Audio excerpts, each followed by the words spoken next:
시청자 여러분 안녕하십니까? 12월 10일 수요일장 파이널샷 시작합니다. 오늘도 국내 증시는 굉장히 제한적인 움직임이 나타나고 있습니다. 이번 주 내내 우리 시장, 미국의 금리 방향성이 결정되고 나서 시장에 접근하려는 경계감이 짙은 하루하루가 이어지고 있는데요. 우리 시간으로 내일 새벽에 FOMC의 결과가 발표가 되고요. 이를 앞두고 오늘 양시장 박스권에서 등락을 거듭하는 모습이 나타나고 있습니다. 이러한 가운데서도 SK하이닉스는 자사주 미국 증시 상장에 대한 이슈로 인해 오늘 강한 상승 나오고 있는 상황이고요. 금리 인하에 대한 기대감 속에 바이오 관련, 그 가운데서도 비만 치료제 관련 기업들의 움직임도 긍정적이고요. 삼성전자가 유리기판에 투자를 확대한다는 소식이 전해지면서 유리기판 관련된 기업들의 시세도 눈에 띄는 하루가 나타나고 있습니다. 섹터의 변화가 굉장히 빠르게 나오고 있는데 이러한 가운데서 배터리 관련된 기업들이 연이은 수주 소식이 들려와서요. 오늘 마켓 A컷을 통해서는 관련된 이야기 나눠보고자 합니다. 네, 오늘 A컷으로 준비한 사진은요. LG 에너지 솔루션과 삼성 SDI의 배터리 사진을 준비를 했습니다. 이번 주 연이어서 LG 엔솔과 삼성 SDI가 대규모 배터리 관련된 공급 계약 소식이 들려왔었죠. LG 에너지 솔루션은 유럽향 그리고 삼성 SDI는 미국향 공급 소식이 들려왔는데 삼성 SDI부터 확인해 보도록 하겠습니다. 오늘 따끈따끈하게 들려왔습니다. 삼성 SDI가 ESS용 LFP 배터리에 대한 첫 대형 공급 계약을 체결했다는 소식이 들려왔고요. 미국의 에너지 인프라 기업이고 계약 금액이 한 2조 원대입니다. 삼성 SDI 연매출의 15%에 해당하는 정도의 규모이고요. 계약 기간은 내후년, 그러니까 27년부터 3년간 진행이 되고요. 공급 제품은 ESS용 LFP 배터리인데 지금 여기 SBB 2.0이라는 삼성 배터리 박스 안에 들어가는 LFP 배터리라고 봐주시면 좋을 것 같습니다. 20비트의 컨테이너용 일체형 ESS인데 그 20비트가 미터로 따지면 한 6m 정도라고 합니다. 배터리 그리고 소방, 냉각, 안전장치가 통합으로 들어가고요. 각형 LFP가 적용이 된 첫 모델에 대한 계약이라고 합니다. 다음 장을 통해서 이어서 이야기 나눠보겠습니다. 그렇다면 삼성 SDI의 강점은 무엇일까요? 대표적으로 각형과 LFP가 결합됐다는 것입니다. 배터리 2차 전지에 관련된 구조는요. 크게 원통형과 각형 그리고 파우치형이 될 수가 있는데 이 각형은 파우치형보다 외부 충격에 강하다는 강점을 갖고 있고요. 알루미늄 캔으로 구조가 되어 있습니다. 여기에 열의 안전성이 우수하고 화재 위험성이 낮은 LFP 형태로 들어간다는 건데 가격 경쟁력 부분에서도 LFP가 다른 삼원계보다는 훨씬 더 우수하다는 특징을 갖고 있습니다. 여기에 삼성 SDI만의 안전 기술이 적용을 했는데요. 노티피 기술입니다. 이게 셀과 셀 사이에 단열재를 배치를 해서요. 만약에 어떠한 셀이 특정 온도 이상으로 상승을 해서 화재가 발생했을 때 다른 셀로 이동하는 것을 막아주는 기술이라고 보시면 될 것 같습니다. 배터리 화재가 위험한 게 어떠한 한 셀에 그 화재가 발생을 했을 때 다른 셀로 빠르게 이동을 하고 굉장히 고온으로 화재가 이어지기 때문에 진압하는 데 애를 먹는다는 게 큰 단점 중에 하나였는데요. 이것을 완벽하게 보완해 줄 수 있는 삼성 SDI만의 기술력이라고 하고요. ESS용 최상급 안전 설계다라고 시장에서는 평가를 하고 있습니다. 두 번째 강점 중요한 건데 이 미국 내에서 유일하게 중국계가 아닌 각형 배터리 업체라는 것입니다. 지금 미국에서 OBBA 법안과 같이 중국을 타겟으로 하는 여러 가지의 제한 정책들이 나오고 있는데 각형 배터리를 사용하기 위해서 비중국계를 선택할 때는 삼성 SDI가 유일하다는 게 강점 중에 하나라고 보시면 될 것 같고요. 그렇다 보니까 정책과 안보 안전에서 삼박자를 고루 갖췄다라는 평가를 이번에 받고 있습니다. 미국의 ESS 시장의 성장 규모는 기하급수적으로 늘어날 것으로 예상되고 있습니다. 올해가 59기가와트시고 5년 뒤에는 142기가와트시까지 성장할 것으로 보이는데 5년간 2.4배가량의 성장이 기대가 되고 있고요. 왜 이렇게 성장을 예상할 수 있냐면 AI 데이터 센터가 증가를 하고 있고 신재생에너지의 확대 여기에다가 이런 것을 다 이제 충족시키기 위해 손정망 인프라까지도 확대될 예정이고 이기어서 필요한 게 ESS다라는 분석이 나오고 있는 만큼 삼성 SDI가 갖고 있는 기술력이 미국 시장에서 얼마큼 앞으로 더 먹힐지도 좀 살펴보셔야 될 것 같습니다. 네, 다음 기업도 한번 살펴볼까요? LG 에너지솔루션 같은 경우에는 월요일에 벤츠와 2조 규모의 계약 소식이 들려왔죠. 유럽 메이저 완성차를 대상으로 한 계약이라는 것에 시장에서는 주목을 하고 있고요. 중국이 아니라 우리나라를 선택했다는 거에서 시장에서는 굉장히 긍정적으로 판단을 하고 있습니다. 중대형 전기차의 배터리를 공급하는 거고요. 내년부터 2030년까지 공급이 예정되고 있습니다. 이번 수주의 의미는 우선 유럽의 메이저 완성차와 계약을 체결했다는 게 크고요. EV 둔화, 그러니까 전기 자동차의 성장세가 지속적으로 둔화하고 있는데 고객사가 다변화됐다는 것, 그리고 유럽에서 여전히 우리나라의 기술력을 인정받고 있다는 것에 시장에서는 의미 있는 반등이다라고 평가를 하고 있습니다. 특히나 단기적으로 상승하는 데 그치는 게 아니라요. 계약 자체가 30년까지 예정이 되어 있기 때문에 중장기적인 가치로도 좀 충분하다라고 보고 있고 특히나 26년과 27년에 실적 가시성을 확보했다라는 전망까지 나오고 있습니다. LG 에너지솔루션의 10년간 매출과 영업이익 추이를 그래프로 정리를 했습니다. 보시는 것처럼 2023년까지 지속적으로 성장을 하다가 지난해부터 매출의 증가세가 꺾이는 게 확인되고 있습니다. 다만 여기서 주목을 해야 되는 게 빨간 색깔 바가 영업이익인데요. 23년도에까지 좀 지속적으로 증가를 하다가 지난해 역성장하는 모습이 나타났었죠. 그런데 올해 3분기까지 다시금 영업이익이 좀 정상화되려는 움직임이 나타났다는 게 특징입니다. 올해 3분기 누적 매출액이 17조가량이고 누적 영업이익 같은 경우 1조 4천억 원가량인데 지난해 연간 영업이익이 5,700억 원가량이었습니다. 그러니까 올해 4분기가 아직 남아있음에도 불구하고 3개 분기 만에 지난해의 영업이익을 155% 초과 달성했다는 것에 시장은 바닥을 딛고 진짜 반등하는 것이 아니냐라는 긍정적인 해석이 더해지고 있고요. 전기차에 대한 지속적인 캐즘 우려가 나오고 있습니다만 매출액이 감소했음에도 불구하고 영업이익이 증가하고 있다는 것에 시장은 좀 주목을 하고 있는 듯한 부분입니다. EV 악재가 지금 주가에 이미 상당 부분 반영됐다라고 분석을 하고 있는 증권가도 많고요. 실제로 2차 전지 관련된 기업들의 주가가 굉장히 지지부진한 움직임이 길게 이어졌었습니다. 전기차의 캐즘 원인은요, 금리가 높았다는 거, 성장주에 굉장히 악재로 작용할 수밖에 없죠. 그리고 보조금이 축소되고 있다는 거, 미국과 유럽의 소비가 전기차의 구매가 둔화되고 있다는 거, 그리고 완성차 전동화의 속도 조절, 지금 미국에서도 연비와 관련된 기준이 더 완화된다는 소식이 전해지고 있죠. 이로 인해서 배터리 출하가 감소하고 투자비가 지속적으로 증가하고 있다는 건데 이러한 캐즘에 대한 우려가 이미 다 주가에 반영됐고 우리 모두가 다 알고 있다는 것입니다. 그런데 반전 동력으로 ESS가 다시 급부상하고 있는 건데요. 다얼투자증권 같은 경우에는 실적과 마찬가지로 연동돼서 2024년에 저점을 딛고 올해 턴어라운드를 할 것이다라고 이야기를 했고요. 전기차의 수요가 지난해까지는 둔화했고 그리고 이익률에 대한 압박이 지속되고 있지만 올해부터 미국이라던가 유럽 시장에 대한 가동률이 정상에 들어갔고 ESS와 전기차가 동시에 회복하고 있다라고 판단을 했습니다. 삼성증권에서는 미국향 ESS LFP의 최대 생산 능력인 기업이 지금 2차 전지 관련된 기업이다라고 이야기를 하면서 OBBA 규제의 직접적인 수혜를 LG 에너지솔루션이 받을 수 있다라고 평가를 하기도 했고요. 증권가의 뷰가 변화하고 있다는 점 참고해 보시면 좋을 것 같습니다.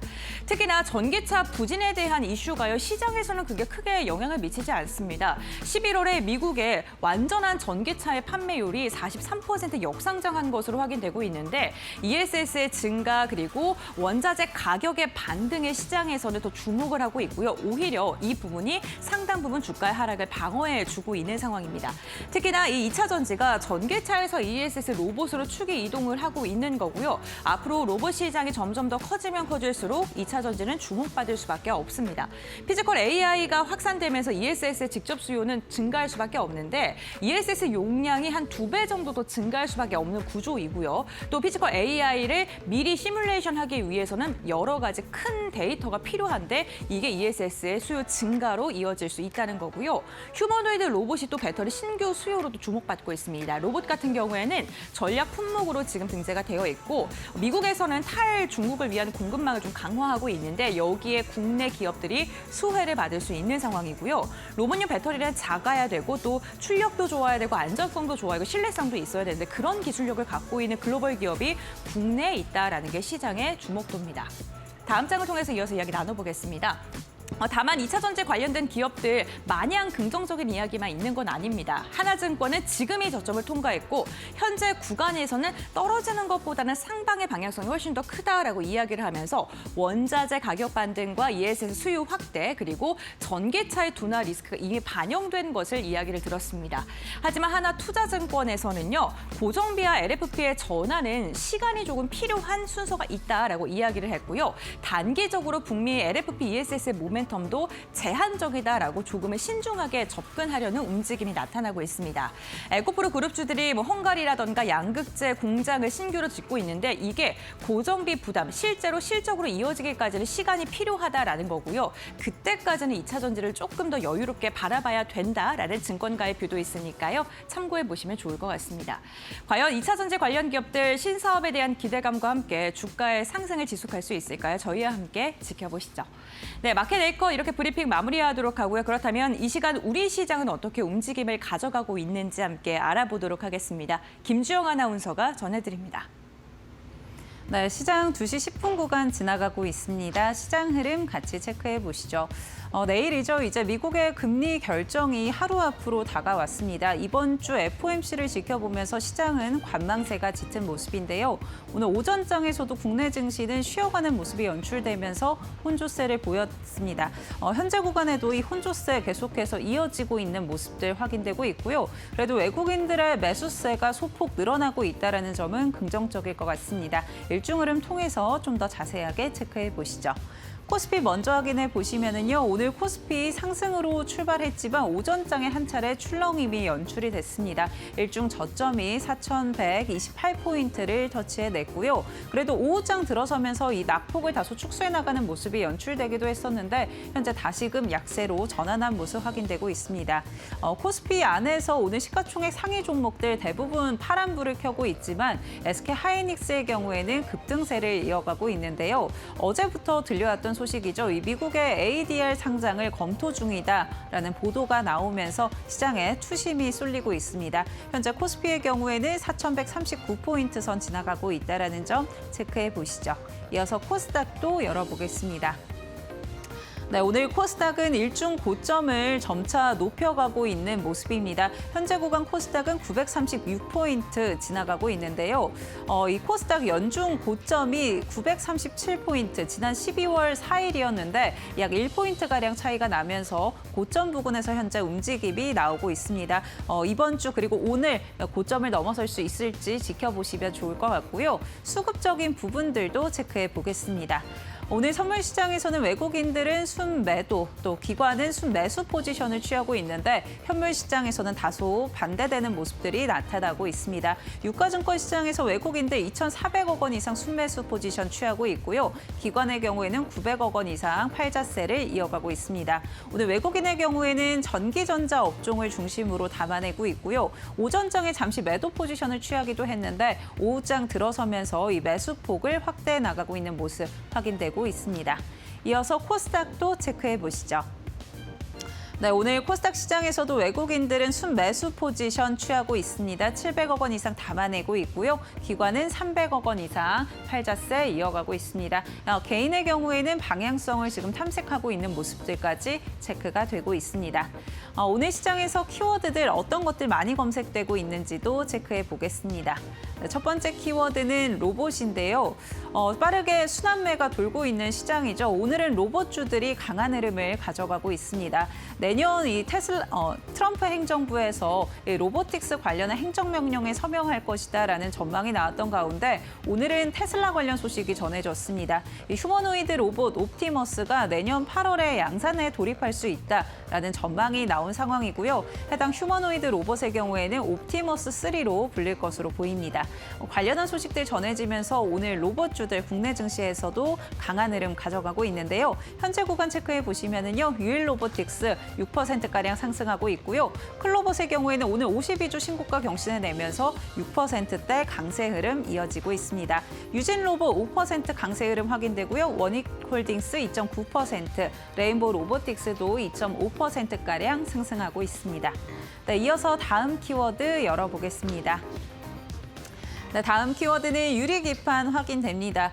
유리기판 관련주들 연일 상승 랠리를 이어가고 있습니다. AI 반도체에 대한 수요가 폭증하면서 유리기판에 대한 상용화도 빨라질 것이다 라는 전망이 나오고 있는데요. 특히나 삼성전자가 유리기판 관련한 사업에 적극적으로 나서는 모습이 보여지면서 시장에 투심이 쏠리고 있습니다. 최근 삼성 벤처 투자를 통해서 유리기판 기업의 지분을 확보했고요. 해당 기업의 경우에는 유리기판의 미세 구멍을 뚫는 이 화학적 기술을 보유하고 있습니다. 이렇게 삼성이 빠르게 시장을 선점하겠다라는 모습들이 나타나면서 오늘 관련주들 급등하고 있는데요. 종목 흐름 같이 한번 체크해 보시면은요. 유리기판 관련해서는 이노메틀이 15% 급등하고 있고요. JNTC 3.8%가량 상승하고 있습니다. 피롭틱스 4%가량 상승하고 있고요. SKC도 강보합권. 오늘 삼성전기의 경우에는 52주 신고가 경신해낸 이후에 약세로 전환했다라는 점 확인이 되고 있습니다. 네, 지금까지 시장 흐름 체크해봤고요. 다음은 종목 파인더 통해서 시장 체크해보시죠. 네, 수요일에 파이널샷 함께하고 계십니다. 신민영입니다. 이어서 종목 파인더 통해서 보다 자세한 종목별 이슈 짚어보도록 하겠습니다. 오늘도 여러 가지 특징주들 모아봤고요. 첫 번째 특징주 바로 열어보겠습니다. 네, SK 하이닉스 점검해 보도록 하겠습니다. 반도체 투탑 오늘은 다소 엇갈리는 흐름 나타나고 있는데 시장이 아무래도 좀 흐름이 일관적이지 않고 불안하다 보니까 주도주로 대피하는 수급도 유입이 되고 있는 상황입니다. 일단 삼성전자의 경우에는 KB증권에서 역대급 D램 슈퍼사이클의 경쟁력이 부각될 것으로 기대된다라는 의견과 함께 목표 주가를 16만 원으로 유지하는 리포트를 제시했습니다. 4분기 서버 D램 가격이 60에서 80% 인상되면서 역대 최대 규모의 가격 인상률을 단행한 것으로 추정이 되는데 그럼에도 불구하고 물량이 없어서 못 팔고 있는 상황이기 때문에 향후에도 이렇게 가파른 가격 인상 추세가 지속될 것이라는 전망을 내놨고요.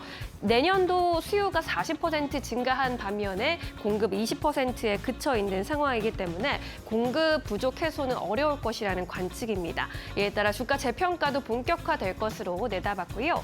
4분기에 어닝 서프라이즈를 시현할 것으로도 예상을 했는데 앞으로 4분기 영업이익 19조 원대 기록하면서 전년 동기 대비해서 192%나 증가할 것으로 전망을 했고요. 특히나 반도체 DS 부문의 영업이익이 15조 원대로 전년 대비 5배 증가할 것으로 추정했습니다.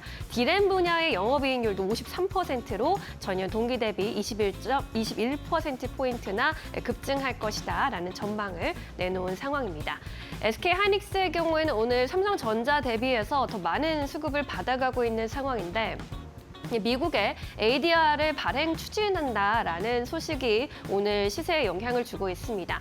이제 곧 주관사를 선정할 것이다라는 관측까지 나와 있는 상황인데 일단 ADR이란 미국 증시 거래를 위해서 발행하는 대체 증권입니다. ADR을 통해서 미국 증시에 상장할 수 있다라는 기대감인데요. 지금 미국 증시 주요 기업들과 PER을 비교해 봤을 때 SK하이닉스가 11.4배 수준이기 때문에 마이크론 대비해서도 2.5배가량 낮은 수준, TSMC도 비슷하게 좀 낮은 수준입니다. 따라서 앞으로의 밸류에이션을 격차를 줄여갈 수 있을 것이다라는 관측이 계속 나오고 있는 상황입니다. 오늘 반도체주 분위기 함께 점검해 보시죠. 네, 스카이닉스가 현재도 4% 가까운 오름세 유지하고 있고요. 58만 8천 원 선까지 다시 다가갔습니다. 삼성전자는 약보합권, 사피엔 반도체, 넥스트집 그리고 테라뷰 같은 코스닥 종목들 활약하고 있는데 테라뷰는 어제 상장한 새내기주죠. 이틀 연속 급등하는 흐름 연출하고 있습니다. 네, 이렇게 첫 번째 특징주 만나보셨고요. 이슈가 있는 두 번째 종목 열어보겠습니다. 네, 삼양컴텍 보겠습니다. 방산주가 어제 지수 상승세를 좀 끌어주면서 지수 방어 역할을 해주기도 했는데 오늘도 업종 내에서 호재성 재료가 나왔습니다. K2 흑표 전차가 유럽을 이어서 중남미 지역에 상륙했다는 소식인데 현대 로템이 페루의 육군 조병창과 함께 전차, 장갑차 총괄 합의서를 체결했다라고 밝혔습니다. K2 전차 54대 그리고 차륜형 장갑차 141대의 계약에 성공을 했는데 이번 계약 금액이 2조 5천억 원대에서 3조 원대로 추정이 되고 있고요. 지난 폴란드에 이어서 K2 수출 두 번째입니다. 규모로 봤을 때 역대 최대 규모의 중남미 방산 수출을 이뤄낸 것이기 때문에 업계에서는 그럴 만한 성과였다라고 현재 좋은 평가가 나타나고 있는 상황이고요. K2 전차 관련주에서는 주력 생산을 맡고 있는 현대로템뿐만 아니라 부품 협력사인 한화시스템, 현대위아, 삼양컴텍 등이 있습니다. 평화홀딩스, S&T중공업 등 관련주들도 함께 눈여겨보시면 좋을 것 같고요. 오늘 종목들 안에서도 시세가 분출되고 있는 상황입니다. 삼양컴텍이 13% 급등하면서 13,000원 선 위에서 거래되고 있고요. 한화시스템과 현대로템의 경우에는 1%가량 조정을 받으면서 이슈가 나온 이후로 좀 오히려 매물이 출회되는 모습도 나타나고 있습니다. RF 머티리얼즈는 8%대 강세로 코스닥 단안에서 강세 나타내고 있고요. 2만 원 선 위에서 거래되는 모습입니다. 네, 이렇게 두 번째 특징주 점검해봤고요. 세 번째 특징주 열어보겠습니다. 네, 하이브 살펴보도록 하겠습니다. 지난 3분기에 적자를 기록했던 하이브, 그래도 앞으로의 실적 기대감은 꾸준히 높아지고 있죠. BTS가 돌아오고 있기 때문입니다. 2026년 무대는 준비됐다. 내년에는 이제 하이브 대장이 온다. 이런 증권사 코멘트들이 나타나고 있습니다. 오늘 IM증권에서도 새로운 리포트 발행했는데 업종 내 최선호주 주의 유지를 하면서 목표 주가 40만 원도 유지하겠다라는 리포트였습니다. 내년도 예산 영업이익이 5,149억 원으로 전망을 하면서 전년 대비했을 때 622%나 급증할 것이라고 봤고요. 영업이익률의 경우에도 10%대로 회복할 것이다라고 기대를 했습니다. 그 중심에는 당연히 BTS가 있는데 이제 대규모 투어 재개에 따른 레버리지 효과, 여기에 더해서 현재 나가 있는 해외 그룹을 포함해서 중저연차 아티스트들 역시 활약하고 있기 때문에 본격적인 수익화 구간에 들어왔음을 감안했을 때 현재 주가 수준에서는 지속적인 비중 확대를 추천한다라는 강력 매수 리포트를 제시하기도 했습니다. 그리고 아티스트 팬 전문 플랫폼인 위버스의 경우에도 MAU 활성 이용자 수, 월간 활성 이용자 수 추이가 지난 3분기에 1,160만 명 기록하면서 전년 동기 대비 20% 증가를 했습니다. 꾸준히 흑자 전환하고 있다라는 점도 긍정적으로 평가를 했고요.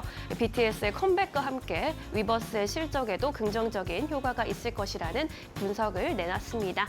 네, 하이브 비롯해서 오늘 엔터주들도 오랜만에 다시 올라오는 모습입니다. 하이브가 3%대 강세 보이면서 30만 원 선 걸터 있고요. 콘텐트리 중앙도 3%대 오름세입니다. SM과 디어유, 뉴 같은 종목들 이래서 2%대 강세 시연해주고 있는 상황입니다. 네, 이렇게 오늘의 주요 특징주들 함께 점검을 해보셨고요. 이어서 또 점검해 봐야 할 종목들 함께 만나보도록 하겠습니다. 박근호 이데일리 전문위원 함께합니다. 안녕하세요. 안녕하십니까. 네, 반갑습니다. 오늘 위원님이 꼽아주신 첫 번째 특징주 열어보겠습니다. 네, 자화전자 살펴보도록 하겠습니다. 스마트폰 카메라 액추에이터 분야 기업인데 오늘 이쪽도 섹터의 분위기가 좋게 흘러가고 있습니다. 업종 내 순환매에 포착되고 있는데 앞으로의 흐름 어떻게 전개가 될까요? 네, 지금 이제 아이폰 관련주라고 우리가 보통 시장에서 회자가 되는 종목군들이 좀 몇 개가 있죠. 대표적으로는 LG 이노텍, 그다음에 BH, 그리고 오늘 이제 선정된 자화전자 이 정도 이제 대표적인 종목으로 꼽을 수 있을 것 같은데 지금 이노텍, BH, 자화전자 주가 흐름이 지금 시장 상황 대비해서 굉장히 좋죠. 나름대로 견조하고 오늘 자화전자가 특히 좀 좋은 편이긴 한데 4분기에 이 아이폰 관련주들이 좋아지는 이유 중에 하나가 왜 그러냐면 이 아이폰 관련 부품사들은 4분기가 1분기, 2분기, 3분기, 4분기 중에 최고 성수기거든요. 4분기에 가장 많이 아이폰이 팔리기 때문에 자화전자가 그 중에서도 오늘 특히 좀 흐름이 잘 나와주고 있는 상황이긴 한데 이 액추에이터, 그러니까 우리가 보통 이제 핸드폰의 카메라를 보면 왜 액추에이터라고 하지라고 생각이 들 정도로 뭔가 움직이는 게 느껴지지는 않죠. 근데 실질적으로 이제 렌즈들끼리 서로 움직이거든요. 이제 어디에 쓰이냐 하면 이제 오토포커스라고 해서 이제 초점 맞춰주는 그 다음에 손떨림 방지 OIS라고 하죠. 이 부분에서 지금 이제 아이폰에서 이제 아이폰은 단독 솔밴더를 주질 않기 때문에 이제 경쟁을 시킨단 말이죠. 누구랑 경쟁을 하냐면 LG 이노텍이 원래는 부동의 1등이죠. 그 다음에 자화전자 그리고 중국의 ICT 세 개 회사가 이제 점유율 경쟁을 하고 있는 상황인데. 원래는 LG 이노텍이 2010년도 중후반까지만 하더라도 70% 이상으로 부동의 1위였었는데 지금 이 액추에이터 분야에서 이제 LG 이노텍이 좀 약간 내려왔죠. 50% 정도로 내려왔고 자화전자 그다음에 중국의 ICT가 이제 그 나머지 50% 점유율에서 이제 경쟁을 하고 있는 상황이긴 한데 아무튼 자화전자 굉장히 좋은 것 같은 어떤 점유율 경쟁에서 우위를 좀 점하고 있는 상황이죠. 우리가 또 액추에이터 하면은 최근 시장에서 가장 많이 나오는 좀 섹터가 있죠. 바로 어디냐 하면 이제 로봇 섹터에서 이 관절에 해당하는 부분이 이제 감속기와 관련돼서 액추에이터 얘기를 많이 하는데 뭐 비슷한 겁니다. 실질적으로는. 그래서 자와전자도 이 휴머노이드 로봇 액추에이터 시장에 진출을 하겠다라고 이제 밝히기도 했습니다만 아직까지는 뭐 특별한 모멘텀은 없지만 그래도 최근에는 또 휴머노이드 로봇에 휴자만 들어가도 상당히 주가에 많은 도움이 되고 있는 상황이죠. 실적 같은 경우는 올해 이제 전년 대비해서 한 영업이익 같은 경우는 한 80% 정도 좋아질 것이다라고 이제 시장은 예상을 하고 있긴 합니다만은 계속적으로 적자였다가 작년에 굉장히 강하게 흑자 턴을 했고 올해도 흑자 기조를 유지를 하고 내년에 조금 더 좋지 않을까라는 생각을 하고 있는데 차트 잠깐 보면서 한번 정리를 해보도록 하겠습니다. 네. 주봉 차트를 한번 좀 보면 올해 6월 달서부터 얼마 전까지 한 10월 말까지 계속적으로 정배열 유지하다가 사실 특별한 악재는 없었죠. 악재는 없었는데 단기간에 좀 급락 나오고 다시 이제 위쪽 방향으로 정배열 시도 나와주고 있는데 이걸 이제 원래는 경제 용어긴 합니다만 이제 J커브라고 부르는데 차트에서 가장 강력하게 2차 상승 랠리를 보여주기 전 단계의 느낌 바로 이런 느낌인데 수급 한번 좀 체크를 해보면 긴 느낌으로 보면 수급이 너무 좋죠. 지금 현재 기관 같은 경우는 8월 달 정도서부터 계속적으로 파란색 선입니다.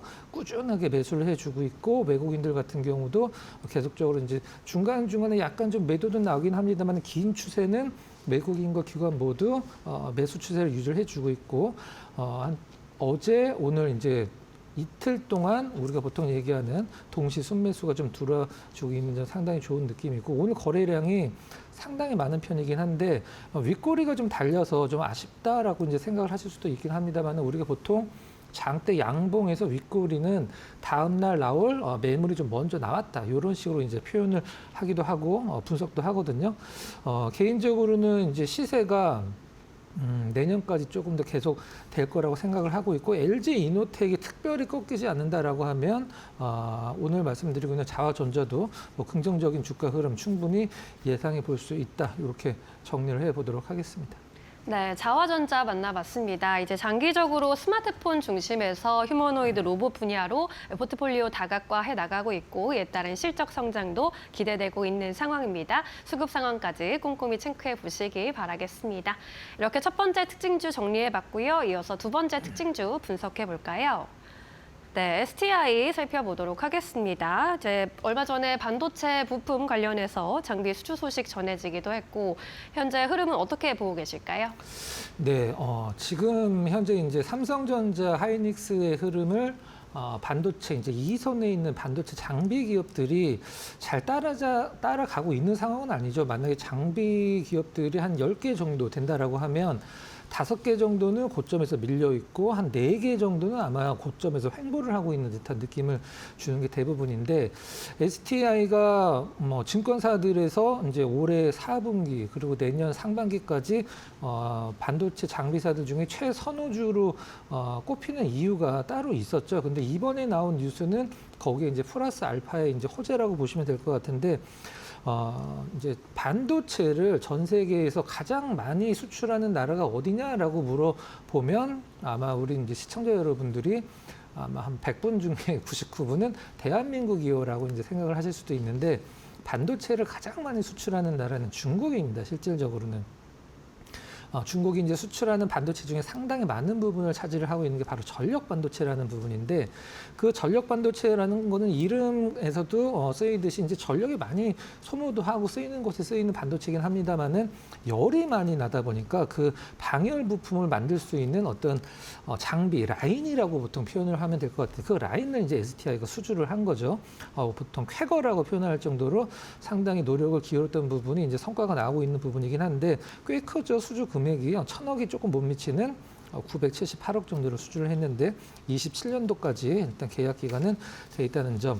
그러면은 이제 시장에서 STI를 왜 반도체 장비사들 중에 최선호주로 꼽고 있는지를 뭐 간단히 좀 설명을 드리면 네.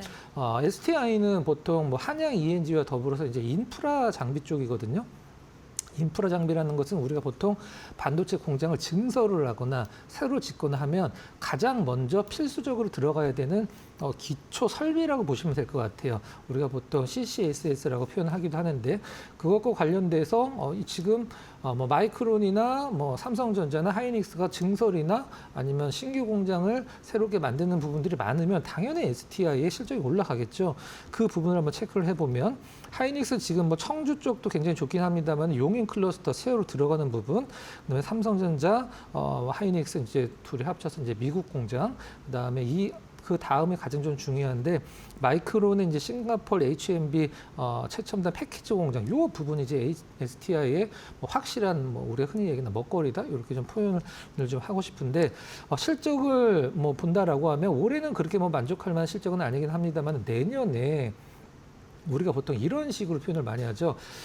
될 수도 있고 안 될 수도 있다. 뭐 이런 부분도 뭐 나쁘진 않긴 합니다만은 될 수밖에 없다. 그러니까 다른 식으로 표현하면 뭐 담보가 돼 있다 이렇게 표현할 수도 있는데 실적이 내년에 퀀텀 점프 할 수 있는 부분이 이제 담보가 돼 있는 부분이 있기 때문에 얼마 전에 나온 전력 반도체 부분과 관련된 이제 라인 같은 경우는 플러스 알파 요인이고 이거 아니었어도 이제 상반기까지 굉장히 좋은 흐름을 좀 예측을 할 수 있는 그런 STI였었는데 상당히 호재가 많이 좀 터지고 있는 그런 부분이죠. 또 하나 또 호재 관련된 재료가 하나 있었죠. KB 자산운용에서 STI 지분을 5.52%를 확보를 했다. 단순 투자용이다. 이렇게 밝히기는 했습니다. 자, 차트 잠깐 보면서 한번 좀 말씀드려보도록 할게요. 주봉으로 좀 약간 길게 한번 좀 보도록 하겠습니다. 사실 원래는 작년에 시장이 그렇게 나쁘지만 않았다라고 하면은 STI가 작년에 올랐어야 되는데 작년에 대부분 좀 시장이 좀 안 좋았기 때문에 반도체 관련주들이 작년에 안 좋고 올해 좋았죠. 일단 저점은 이제 주봉입니다. 9월 달에 잡고 정배열된 이후에 20주선 안 깨고 이제 나름대로 강한 이제 뭐 지지선 보이는 가격대가 22,000원대 부근이고 최근에 이제 대량 거래와 함께 전고점을 돌파를 하는 흐름, 차트만 본다라고 하면 사실 우리가 보통 교과서에서 볼 수 있는 차트 공부를 하는 책 같은 거 보면 굉장히 많이 나오는 패턴이다라고 보시면 될 것 같은데요. 하루하루 이제 일희일비하면서 보실 필요는 없다라고 생각을 하고 있고요.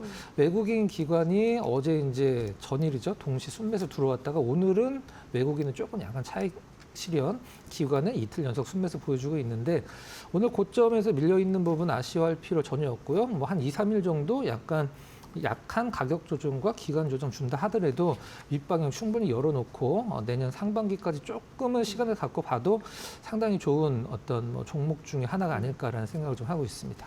네, STI 짚어봤습니다. 반도체 장비, 인프라 장비 분야 쪽에서는 탑픽 쪽으로 볼 수 있는 기업이다라고 정리를 해주셨고요. 지금의 눌림목을 또 이용해 보는 것도 좋을 것 같습니다.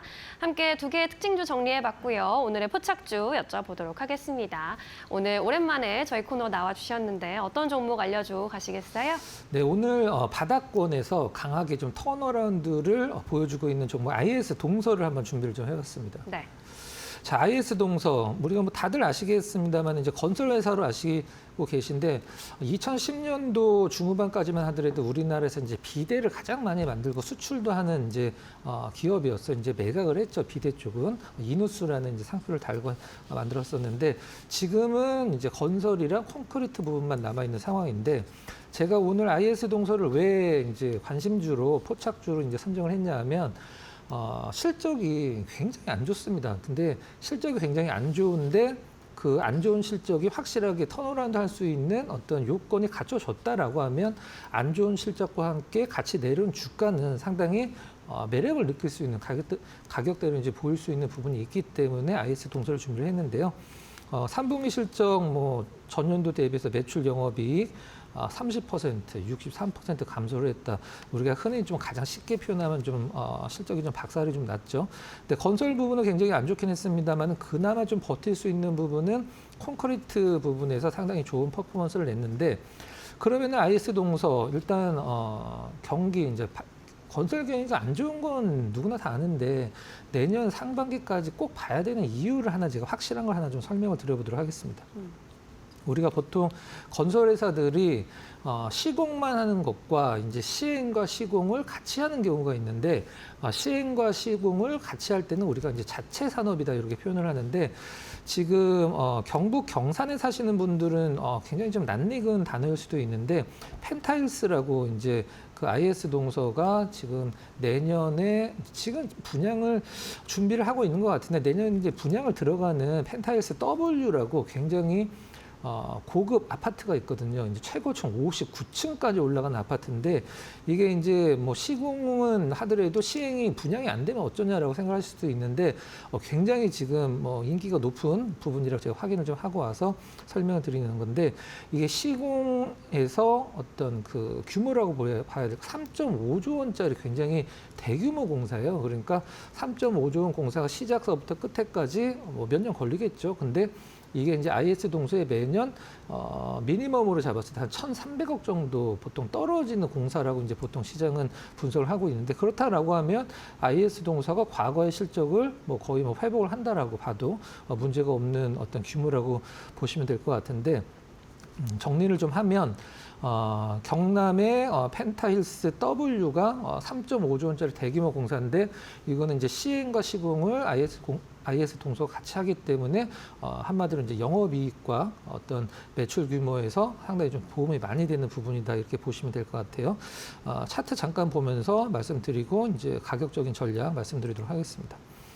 정말 많이 떨어졌죠. 과거에는 뭐 IS 동서 뭐 2조 원, 3조 원 같던 종목이긴 합니다만은 이제 몇천 원대를 좀 내려왔고 바닥은 올해 이제 4월 달에 한번 좀 바닥을 잡았고요. 그다음에 최근에 바닥 잡고 이제 상승 쪽으로 거래량 증가와 함께 턴어라운드하는 흐름 나와주고 있는 상황인데 아직도 사실 거래량이 그렇게 많지는 않긴 합니다만 수급 쪽으로도 기관 수급이 다 빠져 있는 상황이고 그다음에 외국인 수급은 살짝 좀 턴어라운드 하는 느낌을 주고 있어서 내년 상반기에 분양만 제대로 된다라고 하면 굉장히 좋은 어떤 실적 턴어라운드를 보여줄 수 있는 종목이다 이렇게 보시면 될 것 같습니다.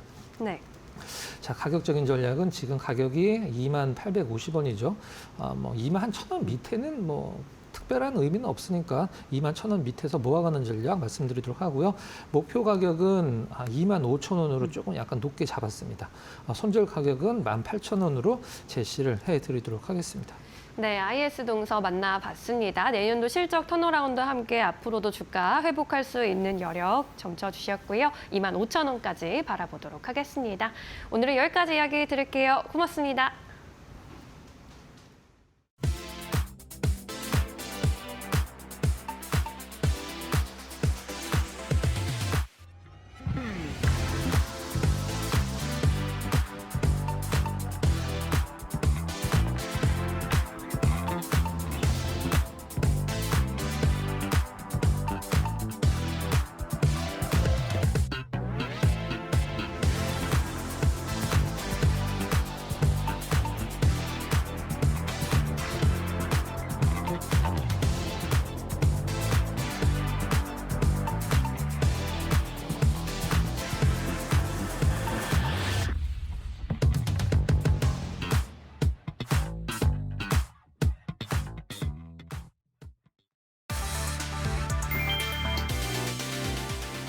삼성 SDI가 미국 대형 에너지 전문 기업에 ESS용 LFP 배터리를 대규모 공급한다. ESS용 LFP 배터리의 첫 장기 공급 계약으로 중국산 배터리에 대한 미국의 높은 관세가 지속되는 가운데 미국 내 시장 확대 기회가 열렸다는 평가가 나온다. 삼성 SDI 아메리카는 미국의 에너지 인프라 개발, 운영 업체와 ESS용 LFP 배터리 공급을 위한 단연 계약을 체결했다. 계약 규모는 총 2조 원을 훌쩍 넘으며 2027년부터 약 3년간 공급할 예정이다. 삼성 SDI가 공급하는 LFP 배터리 셀은 일체형 ESS 솔루션 SBB 2.0에 탑재되며 이번 계약은 삼성 SDI가 LFP 배터리로 포트폴리오를 확장하고 ESS용 각형 배터리의 글로벌 판로를 확대한다는 점에서 의미가 있다. 삼성 SDI는 미국 내에서 유일한 비중국계 각형 배터리 제조사로 알려져 있으며 복수의 글로벌 고객사들과 LFP 및 3원계 배터리 공급 협의를 진행 중이다. 삼성 SDI는 성능과 가격 경쟁력이 뛰어난 ESS 제품 공급을 확대해 나갈 것이라고 밝혔다.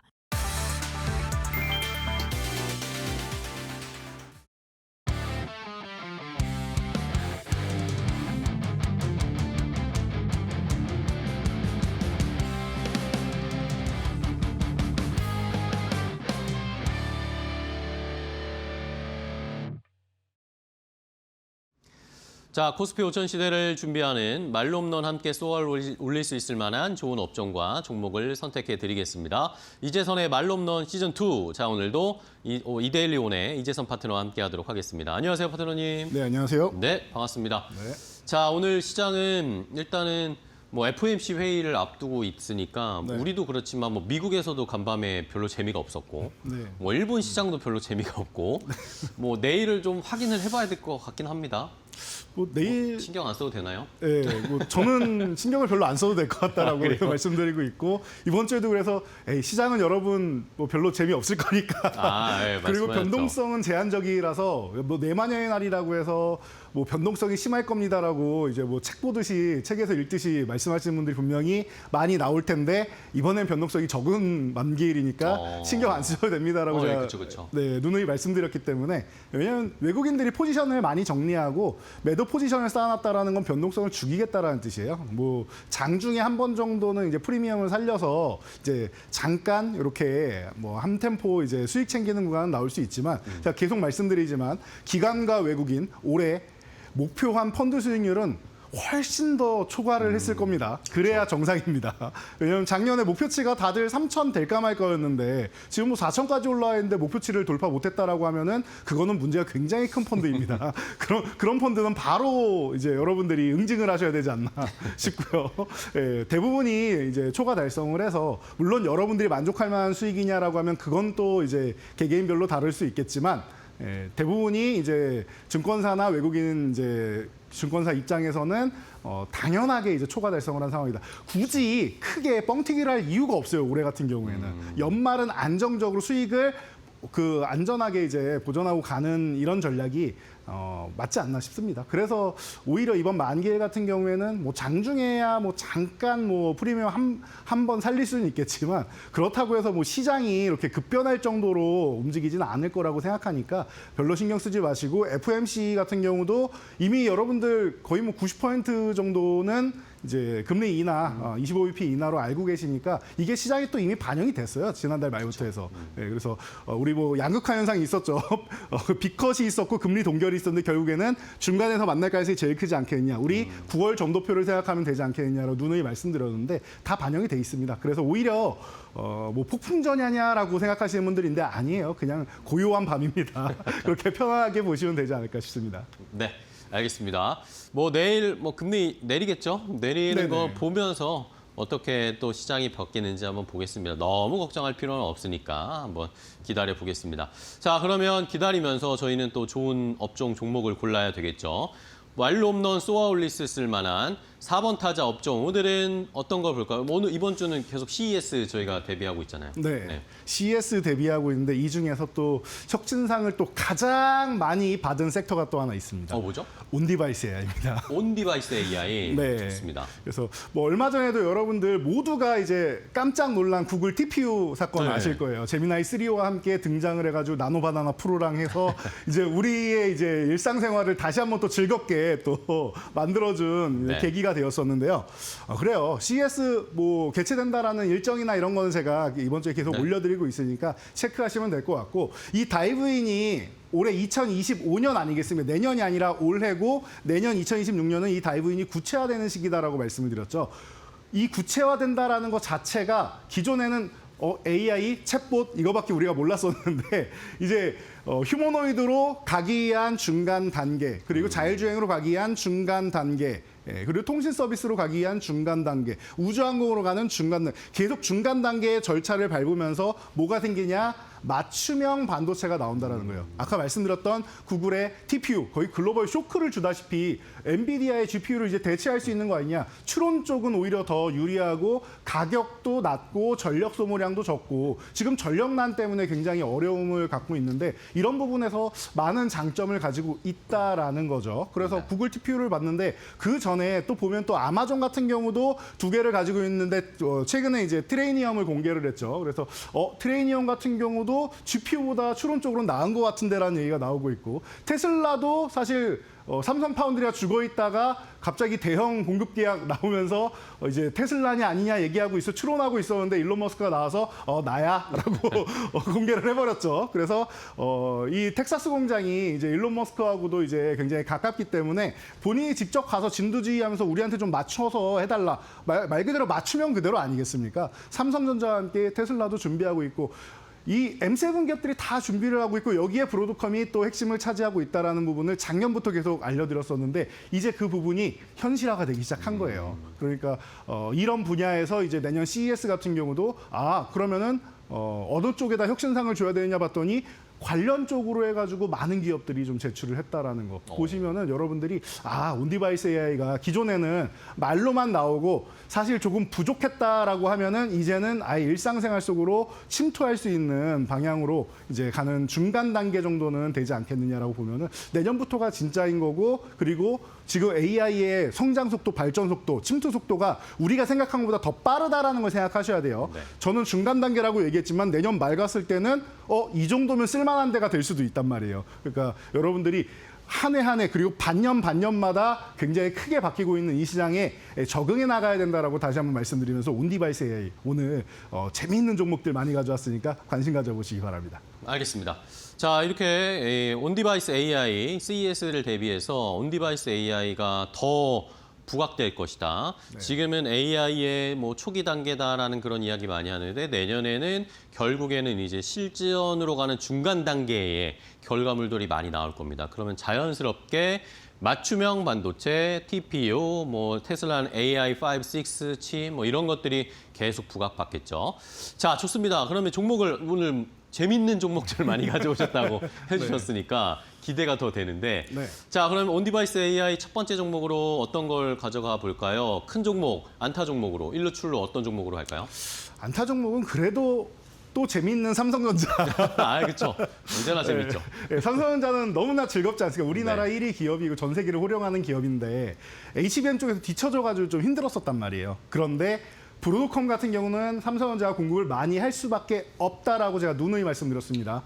이유는 여러분들이 모두 알고 계시는 이유와 같아요. SK하이닉스가 지금 앞서 있는 건 맞는데 엔비디아에다가 죄다 공급하고 나머지를 이제 브로드컴에다 공급하다 보니까 작년 연말 같은 경우만 해도 한 3만 장 공급한다 정도로 얘기가 나왔었죠. 그래서 그곳은 이제 브로드컴이 될 거다라고 우리가 모두가 알고 있는데 그러다 보니까 나머지 그럼 3만 장 갖고 다 할 수 없잖아요. 그 엔비디아에만 해도 뭐 한 14만 장을 공급하고 막 그러는 기업인데 거기다가 혼자 기업 공급하는 것도 아니고 마이크론도 같이 공급하고 있지 않습니까? 그럼 브로드컴은 얼마나 많이 필요하겠습니까? 본인들이 엔비디아처럼 하나 해가지고 그냥 범용 출시해서 가는 게 아니라 맞춤형으로 해서 원하는 고객사마다 구글 그 외에도 많은 고객사마다 맞춰서 해줘야 되는데 얼마나 많이 필요하겠습니까? 그러니까 50% 이상을 삼성이 담당할 수밖에 없고 삼성이 더욱더 물량을 많이 공급할 수밖에 없다라는 거. 거기다가 엔비디아도 공급사를 다변화해야지 가격 주도권을 가져올 수가 있단 말이에요. 지금은 하이닉스한테 한 20%만 올리시죠 했더니 하이닉스가 아니야, 우리 괜찮으니까 50% 올릴게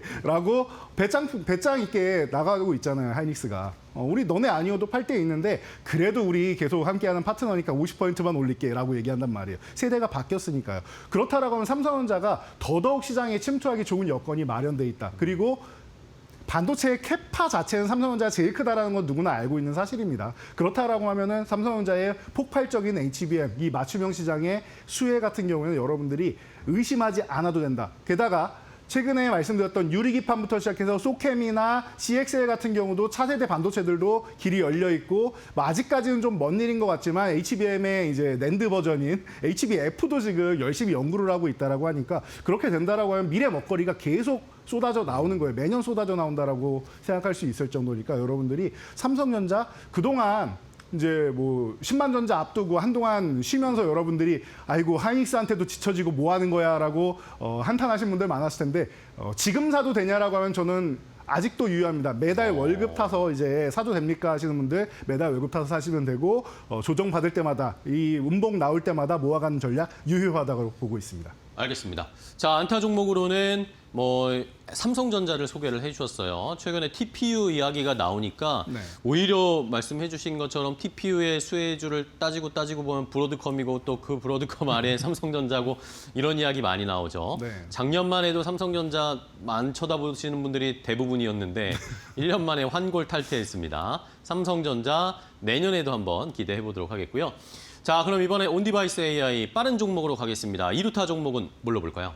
2루타 종목은 오픈엣지 테크놀로지 오픈엣지 선택했습니다. 테크놀로지. 네, 기존에도 한번 소개를 네, 해드렸었는데 홈런 종목 하나 알려주셨잖아요. 맞습니다. 네. 그래서 한번 딱 올라와서 이제 초반에 올라오고 순위권 안에 들어왔다가 지금은 슬쩍 이제 사라져서 내려와 있는데 다시 한번 움직일 타이밍이 된 것 같아요. 제가 볼 때는. 기존에 한번 짧게 치고 빠질 수 있었다. 혹은 아이 나는 못 빠져나오고 아직도 들고 있어야 하시는 분들은 실망하실 필요가 없어요. 이제 시작인 거고 앞으로 무궁무진하게 올라갈 수 있는 종목이라고 저는 생각합니다. 반도체 설계 IP 쪽으로 해서 대장주다라고 말씀을 드릴 수가 있고 제가 기존에도 설명드렸죠. 거대한 도시, 반도체라는 거는 거대한 도시인데 이 메모리에서 이제 데이터를 이동하는 거 아니겠습니까? 이 회로도 도로를 이용해서 이동을 한다라고 이제 말씀드렸는데 그 부분을 설계하는 기업이라고 생각하시면 돼요. 그래서 우리나라에 많지 않은 이 설계가 가능한 그리고 IP를 판매할 수 있는 기업이다라고 보시면 될 것 같아요. 그래서 제가 이 반도체 IP 쪽, 오픈엣지 테크놀로지나 뭐 칩셋미디어나 이런 기업들을 종종 소개해드리는 걸 여러분들이 보실 텐데 굉장히 중요한 기술력이 우리나라에서 꼭 가져가야 되는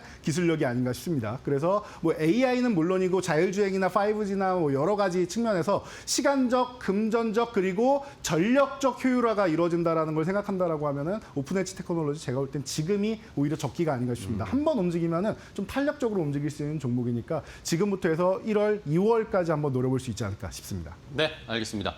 자, 2루타 종목으로는 빠르게 오픈엣지 테크놀로지 소개를 해주셨습니다. 말없는 종목으로 한번 소개를 해주셨을 때도 상승이 나왔다가 지금은 잠시 또 쉬고 있는데 여전히 유효하다. 2루타 종목으로 오픈엣지 테크놀로지 잘 살펴보시고요. 자, 이번에는 3루타로 가보겠습니다. 호타 준족 빠르게도 가면서 멀리도 칠 수 있을 만한 네. 뭐가 있을까요? 3루타 종목. 3루타 종목은 예상하신 분들 많이 있으실 텐데 얼마 전에 구글 TPU 때 말로 없는 종목으로 소개해드렸던 리노공업입니다. 아, 리노공업이요? 네. 리노공업 같은 경우는 여러분들이 지금 말씀드리고 다음 날 급등해가지고 맞아요.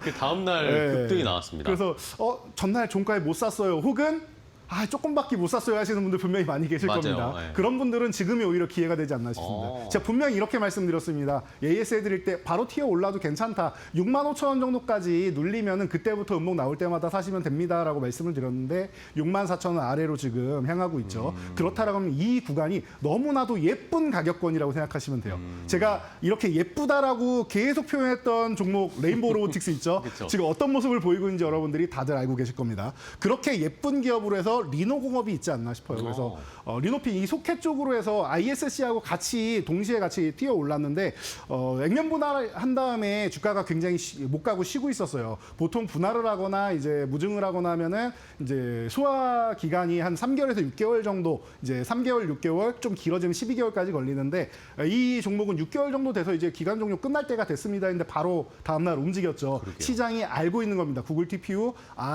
리노공업 꼭 필요하겠구나. 이제 앞으로 또 많이 필요하겠구나. 라고 이미 시장이 알고 있는 겁니다. 자신 있게 말씀드릴게요. 그때 못 사신 분들 그리고 조금만 매수했다라고 하시는 분들 비중 늘릴 찬스고요. 신규 매수할 찬스라고 자신 있게 말씀드리겠습니다. 알겠습니다.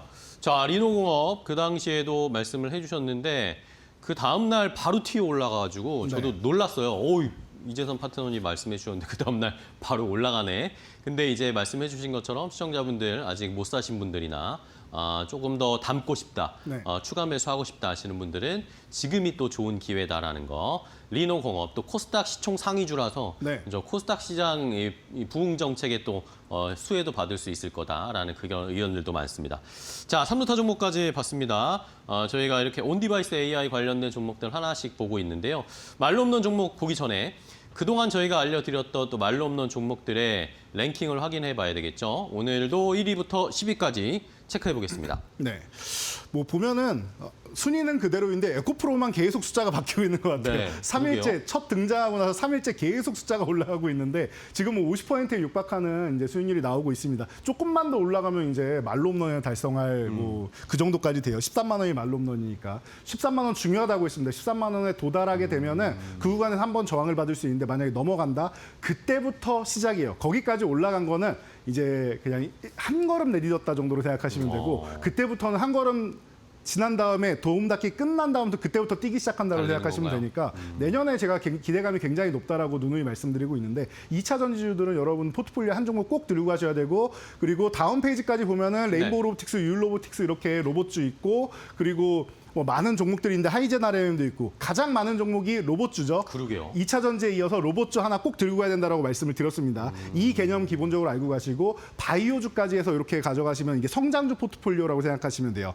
그리고 뭐 하나라든지 뭐 이런 종목들 있다라고 하면은 뭐 SKC라든지 이런 종목들이 있으면은 실적을 좀 뒷받침하는 그리고 좀 안정적인 성장 가능성도 좋지만 이제 실적에 대한 부분을 반영하는 안정적인 포트폴리오를 꾸려가는 종목들이다라고 생각하시면 되니까 성향에 맞게 매수를 하시면 되고 아니면 균형 있게 섞어서 매수를 하시면 되지 않을까 싶습니다. 네, 알겠습니다. 파트너님 말씀 드리면 다 사놔야 될 것 같은데 잘 포트를 저희가 성향에 따라서 안정적으로 구축을 해보도록 하겠습니다. 자, 그러면 이제 오늘의 말로 없는 종목 봐야 되겠습니다. 재밌는 종목들 많이 지금 선택을 해주고 계시는데 온디바이스 AI 관련해서 말로 홈런 칠 수 있을 만한 종목 뭘까요? 자, 제가 조금 전에도 이제 오픈엣지 테크놀로지 설명드리고 할 때 칩셋 미디어 언급해드렸는데 칩셋 미디어의 모회사 텔레칩스를 오늘은 준비했습니다. 텔레칩스. 네. 텔레칩스 같은 경우는 이제 뭐 자율주행 시대의 이제 뭐 핵심이다라고 생각할 수 그쵸, 있을 것 같아요. 네. 그래서 차량용 AP의 강자이기도 하고요. 칩셋 미디어 자회사하고 함께 이제 반도체 IP 쪽 그리고 비디오 IP 쪽을 연계해가지고 지금 중국에 수출하기 시작했어요. 미국이 중국에 반도체 수출을 규제하다 보니까 우리나라에 수혜받는 기업들이 많습니다라고 말씀드렸는데 그중 핵심 기업 중 하나가 이제 이 텔레칩스, 칩셋 미디어 이 그룹사다 되지 않나라고 네네. 생각이 됩니다. 그래서 이렇게 보시면 되고 유럽에 이제 뭐 상위 이제 10대 OEM 공급사에도 공급을 하기 시작하면서 신규 칩이 이 고정비가 굉장히 많이 들어갑니다. R&D 비용이. 그런데 이 고정비가 증가함에도 불구하고 실적 이번 4분기에 이제 턴어라운드 된다라고 합니다. 그러면은 이 기업에 대한 가치는 이제 그동안은 성장성만 봤다라고 이제 실적이 쌓이기 시작하는 기업이 될 수 있는 겁니다. 그러면은 기업의 체질이 개선된다라는 퀀텀 점프 가능한 시기가 바로 내년이다라는 걸 여러분들이 보시면 될 것 같아요. 그리고 뭐 국내 기업은 말할 것도 없어요. 현대차, LG전자 뭐 합작해가지고 지금 국산화 이미 진행하고 있으니까 이런 부분은 의심할 여지가 없는 확실한 기술력을 가진 기업이다라고 그리고 전통 있는 기업이다라고 여러분들이 생각을 하시면 될 것 같습니다. 가격 전략 간단히 세워드릴게요. 네. 지금 뭐 13,000원 이하에서 좀 편안하게 잘 움직이고 있습니다. 그래서 14,000원 최근에 한번 돌파 시도하면서 건드려주고 윗꼬리 달 쪼르륵 내려왔죠. 윗꼬리를 달면 한번 눌림목이 나올 가능성이 높다라고 말씀드렸는데 크게 밀리지는 않고 있는데 그래도 횡보하면서 13,000원 아래 주고 있습니다. 중심선 이하에 있으니까 13,000원 아래서 지금 뭐 가격적으로 굉장히 좋은 위치입니다. 편안하게 매수하시면 될 것 같고 위쪽으로 올라간다라고 하면 1차 목표치는 16,000원까지 여러분들이 보시면서 편안하게 보시면 될 것 같고 이 정도는 어렵지 않게 올라올 거예요. 그리고 16,000원 돌파하면 2만 원 그리고 24,000원 이렇게 4,000원 단위로 올리면서 보시면 되는데 일단은 2만 원까지 제시를 해드릴게요. 2만 원을 넘어가게 되면은 아까 말씀드렸듯이 체질이 개선되면서 주가의 체질도 개선이 될 겁니다. 탄력도가 어마어마해질 거니까 해당 구간 18,000원에서 2만 원 구간 갈 때는 비중 조절을 좀 하고 제가 여기서 이 시간을 통해서 AS 해드릴 테니까 저와 함께 대응해 보시기 바랍니다. 네, 알겠습니다. 자, 오늘 오픈 AI 관련 온디바이스 AI죠. 네. 온디바이스 AI 관련해서 말로 없는 종목으로 텔레칩스를 주셨습니다. 시장에서 아직 뭐 가격이 차트 보시면 아직 뭐 시작 안 한 상황이기 때문에 네. 충분히 올라갈 여력이 있다. 다시 한번 2만 원 정도 오면 다시 한번 체크해 주신다고 하셨으니까 저희도 기대해 보도록 하겠습니다. 자, 이제 또 이재서 파트너님 오늘 뭐 유튜브 라이브 하러 가셔야죠. 네. 네, 지금 이 방송 끝나자마자 열심히 달려가서 3시부터 여러분과 함께 하겠습니다. 이데일리 TV 유튜브 오셔가지고 지금 파이널샷 바로 옆에 제 얼굴 떠 있습니다. 네. 터치하시고 인사 한번 남겨주시고 기다려주시면은 제가 열심히 뛰어가서 지금 땀나게 지금 뛰어가서 여러분과 함께 하도록 하겠습니다. 알겠습니다. 오늘 또 좋은 종목 소개해 주셔서 감사하고요. 파트너님 내일 또 뵙도록 하겠습니다. 고생 많으셨어요. 고맙습니다. 네, 감사합니다.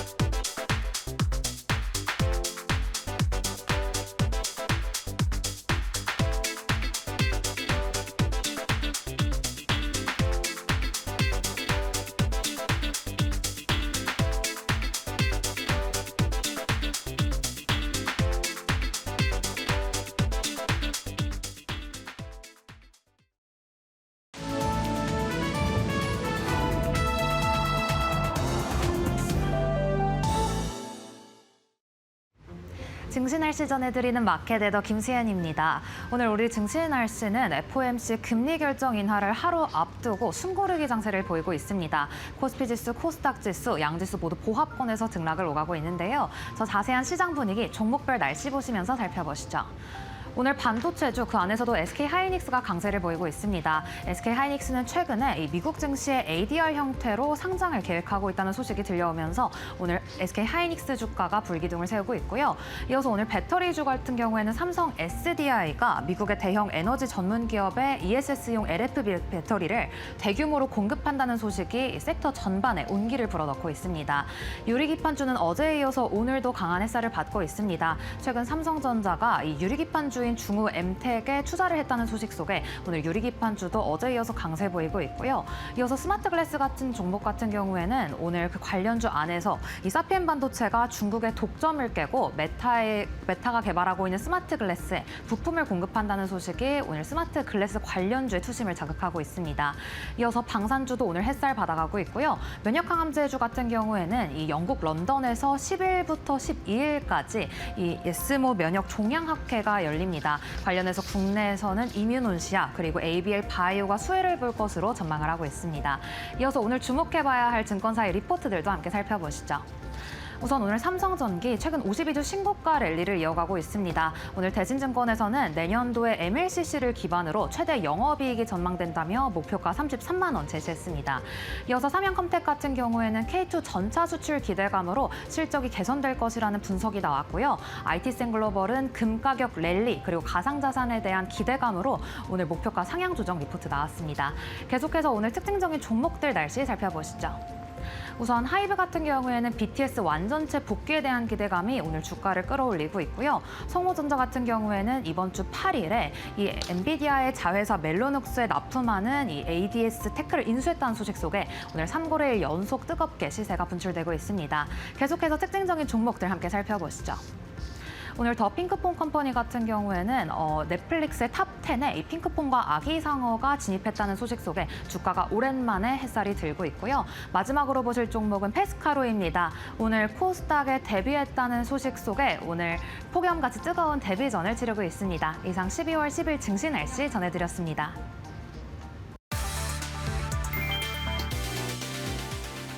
트럼프 행정부가 물가 압박에 직면한 가운데 미국 전기료 급등 우려가 커지면서 신재생에너지 관련주가 다시 상승 흐름을 보였다. 최근 CS윈드는 2.97% 상승 마감하며 코스피 약세 속에서도 강세를 기록했다. 작년 고점 대비 크게 조정을 받았던 주가가 10일 거래일 동안 15% 넘게 반등한 것이다. HD현대에너지솔루션, 한화솔루션, OCI 등 다른 신재생 종목들도 같은 시기 동반 상승했다. 전력 부족과 생활비 부담이 커지자 미국에서는 당위 대안으로 태양광 설치가 증가할 것이란 전망이 나오고 있다. 데이터 센터 확대로 전력 수요가 급증한 점도 배경으로 지목된다. 전문가들은 가장 빠르게 공급을 늘릴 수 있는 에너지원이 태양광이라며 단기적으로 수요가 확대될 수밖에 없다고 분석했다. 국내에서는 이재명 정부의 신재생 에너지 공급 확대 정책 기대가 더해지며 관련 기업들의 주가 회복에 힘을 보태고 있다.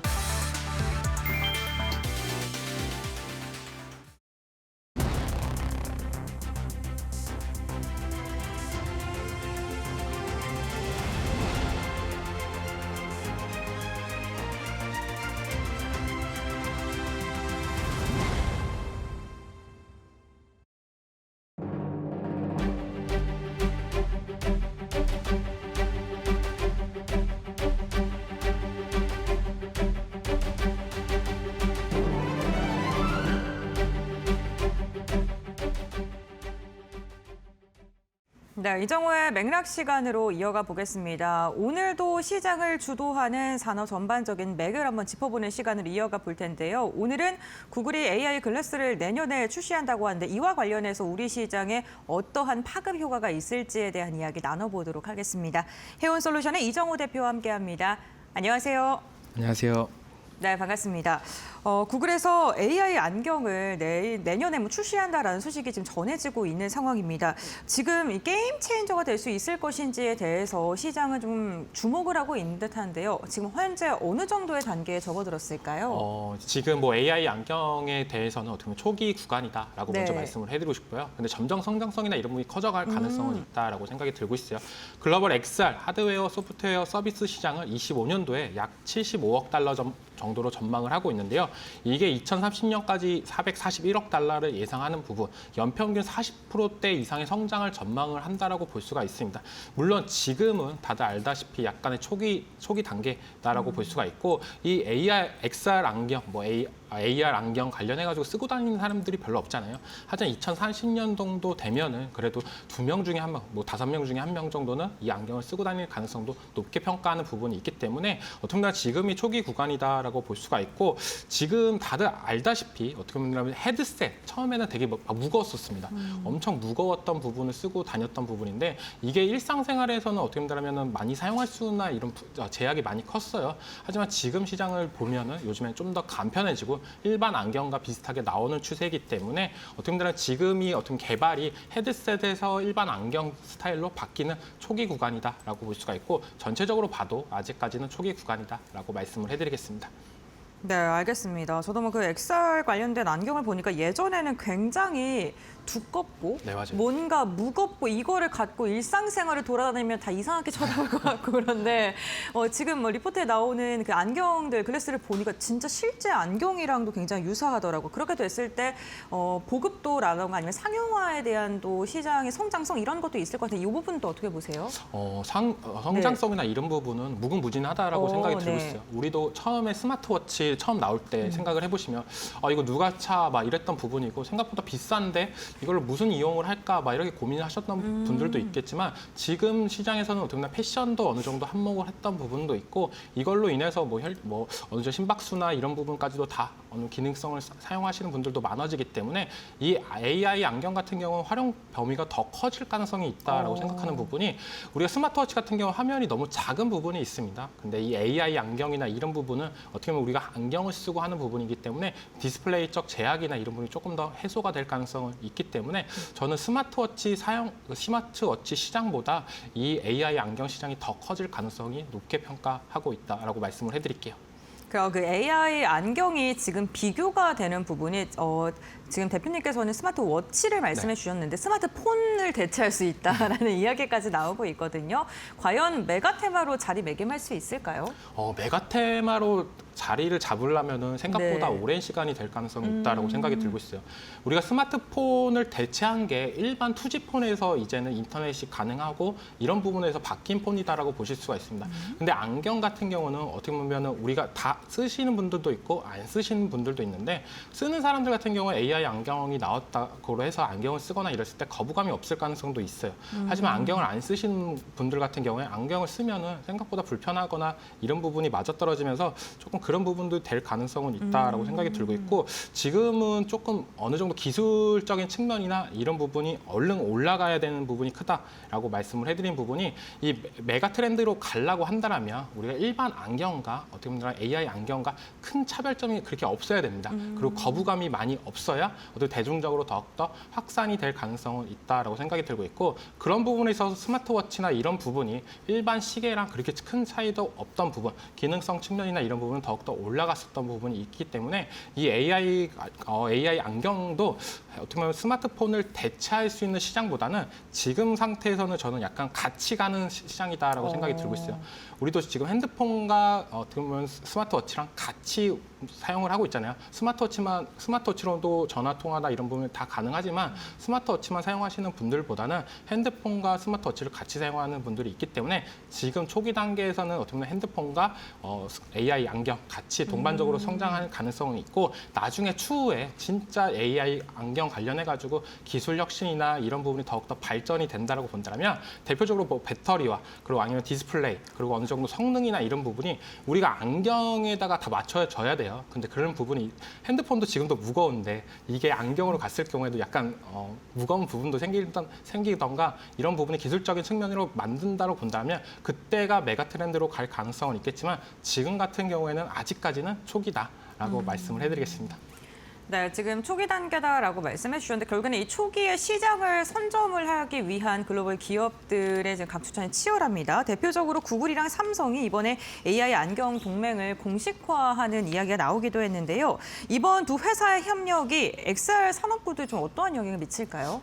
이게 어마어마한 파장이 될 가능성도 있다고 네. 생각이 들고 있어요. 우리가 다들 알다시피 XR, AR 관련된 기업이 대표적인 기업이 누구냐라고 본다면 미국에 상장돼 있는 메타라는 기업 그리고 애플 이렇게라고 볼 수가 있다라고 생각이 들고 있습니다.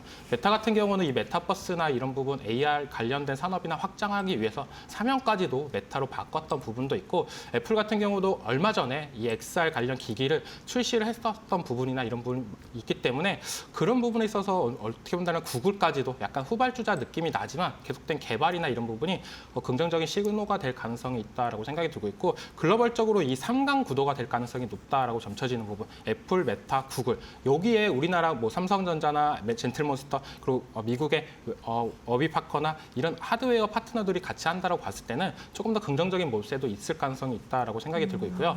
구글에서 여기서 젠틀몬스터나 워비파커나 이런 기업들을 보시면은 대표적으로 안경을 만드는 기업입니다. 근데 이런 기업들까지도 협업을 한다는 거 보면 이 안경이라는 게 기술력뿐만 아니라 대중성 그리고 디자인 이런 부분도 어느 정도 맞아떨어져야 어떻게 보면 상용화가 더 빨리 이루어질 가능성이 있다라고 생각하는 부분이 애플도 이번에 XR 기기나 이런 부분을 출시를 했었는데 생각보다 무거운 부분, 성능적으로나 이런 부분은 호평을 받았었지만 디자인적이나 이런 부분에서는 생각보다 무거웠던 부분이나 가격적인 부분 이런 부분이 안 맞으면서 조금 시장에 부정적인 평가를 받았었고요. 메타 같은 경우는 오라이언을 출시를 하면서 어떤 일반 안경과 되게 비슷하게 보여줬던 모습도 있었습니다.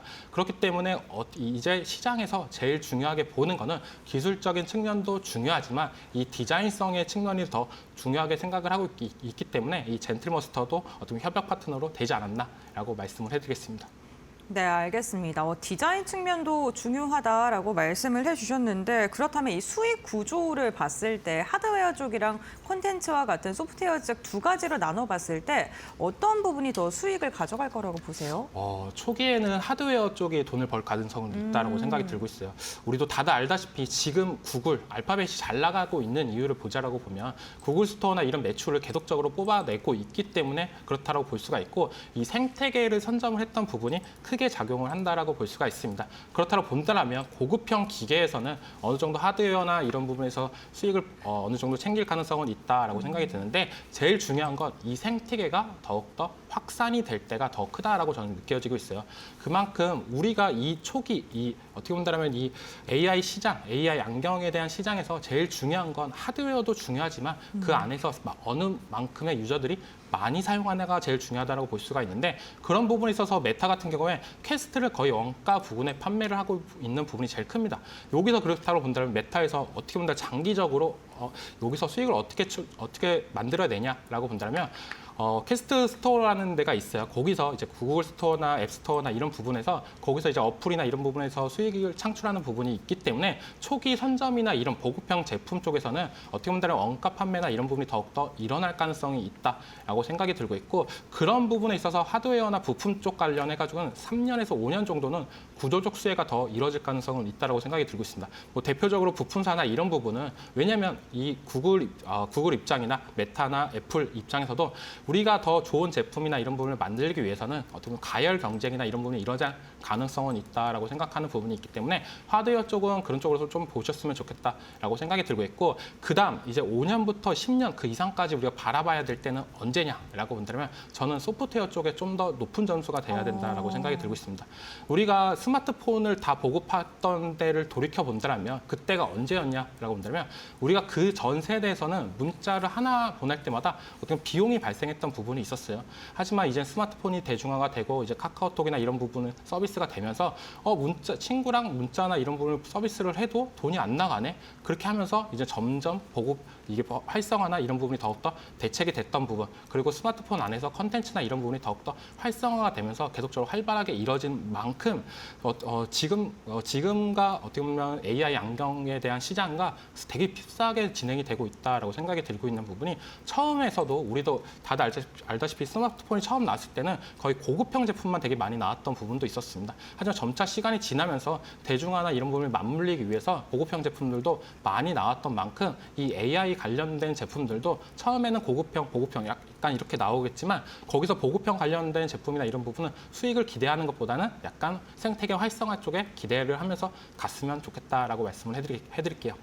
네, 알겠습니다. 초창기에는 하드웨어 쪽이 주목을 받겠지만 결국에는 콘텐츠 경쟁력이 중요하다라고 말씀을 해주셨는데 오늘 증권가에서 나온 리포트를 보게 되면은 그 AR 플레이어들의 경쟁력을 좀 비교한 그런 게 있었습니다.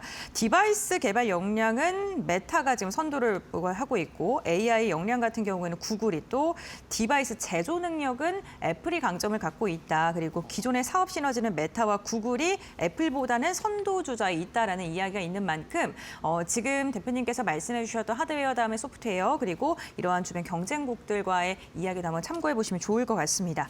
그렇다면 이 관련된 시장 확대, 글로벌 기업들이 참여하는 만큼 시장의 확대도 좀 무궁무진할 것 같은데 우리나라 기업들에게 어떠한 영향이 있을지 그리고 먼저 어떠한 분야가 반응할지도 궁금한데요. 의견을 좀 말씀해 주시죠. 네, 우리나라 기업들도 많은 수혜가 될 가능성이 높다라고 생각이 들고 있어요. 네. 왜냐하면 구글에서 삼성과 이렇게 협약을 얘기를 했다는 거는 삼성된 관련된 회사들이 수혜가 될 가능성이 높다라고 생각이 들고 있고 우리나라가 잘하고 있는 게 뭐냐라고 본다면 누가 뭐래도 반도체잖아요. 이 AI 안경에서도 반도체도 중요한 역할을 하는 부분 거기에 또 플러스 디스플레이나 이런 부분도 많이 들어가는 부분이 있습니다. 글로벌적으로 더더 어떻게 보면 디스플레이, OLED 이런 산업군에서도 우리나라가 최고의 기술력을 자랑하고 있기 때문에 제일 먼저 반응할 분야나 섹터들은 저는 마이크로 디스플레이 관련 업종이 제일 수혜가 될 가능성도 있다라고 말씀을 해드리고 싶습니다. 이 안경을 간단하게 말씀해 드리면 이 AI 안경 안에 들어가는 우리가 지켜봐야 되는 부분, 이 안경 같은 경우에 딜라스, 그 디스플레이가 즉 들어간다고 볼 수가 있기 때문에요. 우리가 스마트폰 화면이나 이런 부분을 봤던 부분이 이제는 어떻게 보면 오목하게 그리고 어떻게 보면 이게 더 확산이나 이런 부분이 더 돼야 될 부분이 있기 때문에 직접적으로 원가율이나 이런 부분이 제일 많이 들어갈 가능성은 있다라고 생각이 들고 있어요. 그렇기 때문에 마이크로 디스플레이 쪽이 제일 많이 각광을 받을 가능성이 있다라고 생각이 들고 있고 그 다음에는 우리가 다들 알다시피 AI 안경을 이용해서 우리가 이걸 뭐 하냐라고 본다면 거기다 AI 안경이 나올 때마다 근처에 다 카메라가 있던 부분이 있습니다. 이걸로 인해서 이 제품이 얼마인지 이런 부분이 이제 안경을 통해서 가격이 나오고 그리고 지금의 위치나 이런 부분을 하면서 길 안내까지도 나오는 부분이 있기 때문에 어떻게 보면 카메라 모듈과 센서 이런 부분이 더 밀접한 연관성이 있는데 이런 부분은 우리나라에서 다들 알다시피 뭐 핸드폰 관련 부품 기업들, LG 이노텍이나 삼성전기나 이런 부분에서도 각광을 받을 가능성이 저는 높다라고 생각이 들고 있고 이 FPCB 기판이나 이런 부분이 계속적으로 웨어러블 기기나 이런 얘기가 나올 때마다 각광을 받고 있는 부분이 있다라고 말씀을 해드리고 싶어요. 이 FPCB가 뭐냐라고 본다면 우리가 지금 뭐 PCB 기판 관련해가지고 점점 종목들이 많이 올라가고 있는 모습가 나오고 있잖아요.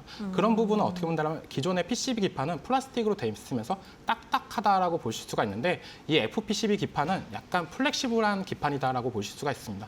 우리가 안경이나 스마트워치나 이런 부분을 벗을 때 어떻게 보면 굴곡이나 곡선이나 이런 부분이 많이 있는 부분이 있는 만큼 거기에 맞춰서 이 기판을 만들어야 되는 부분이 있기 때문에 이 FPCB 관련된 기업들이나 이런 부분이 더욱더 각광을 받을 가능성은 있기 때문에 이렇게 세 가지 마이크로 디스플레이, 카메라 모듈, FPCB 관련 패키지나 부품 쪽을 조금 더 유심히 지켜보는 게 좋다라고 말씀을 해드릴게요.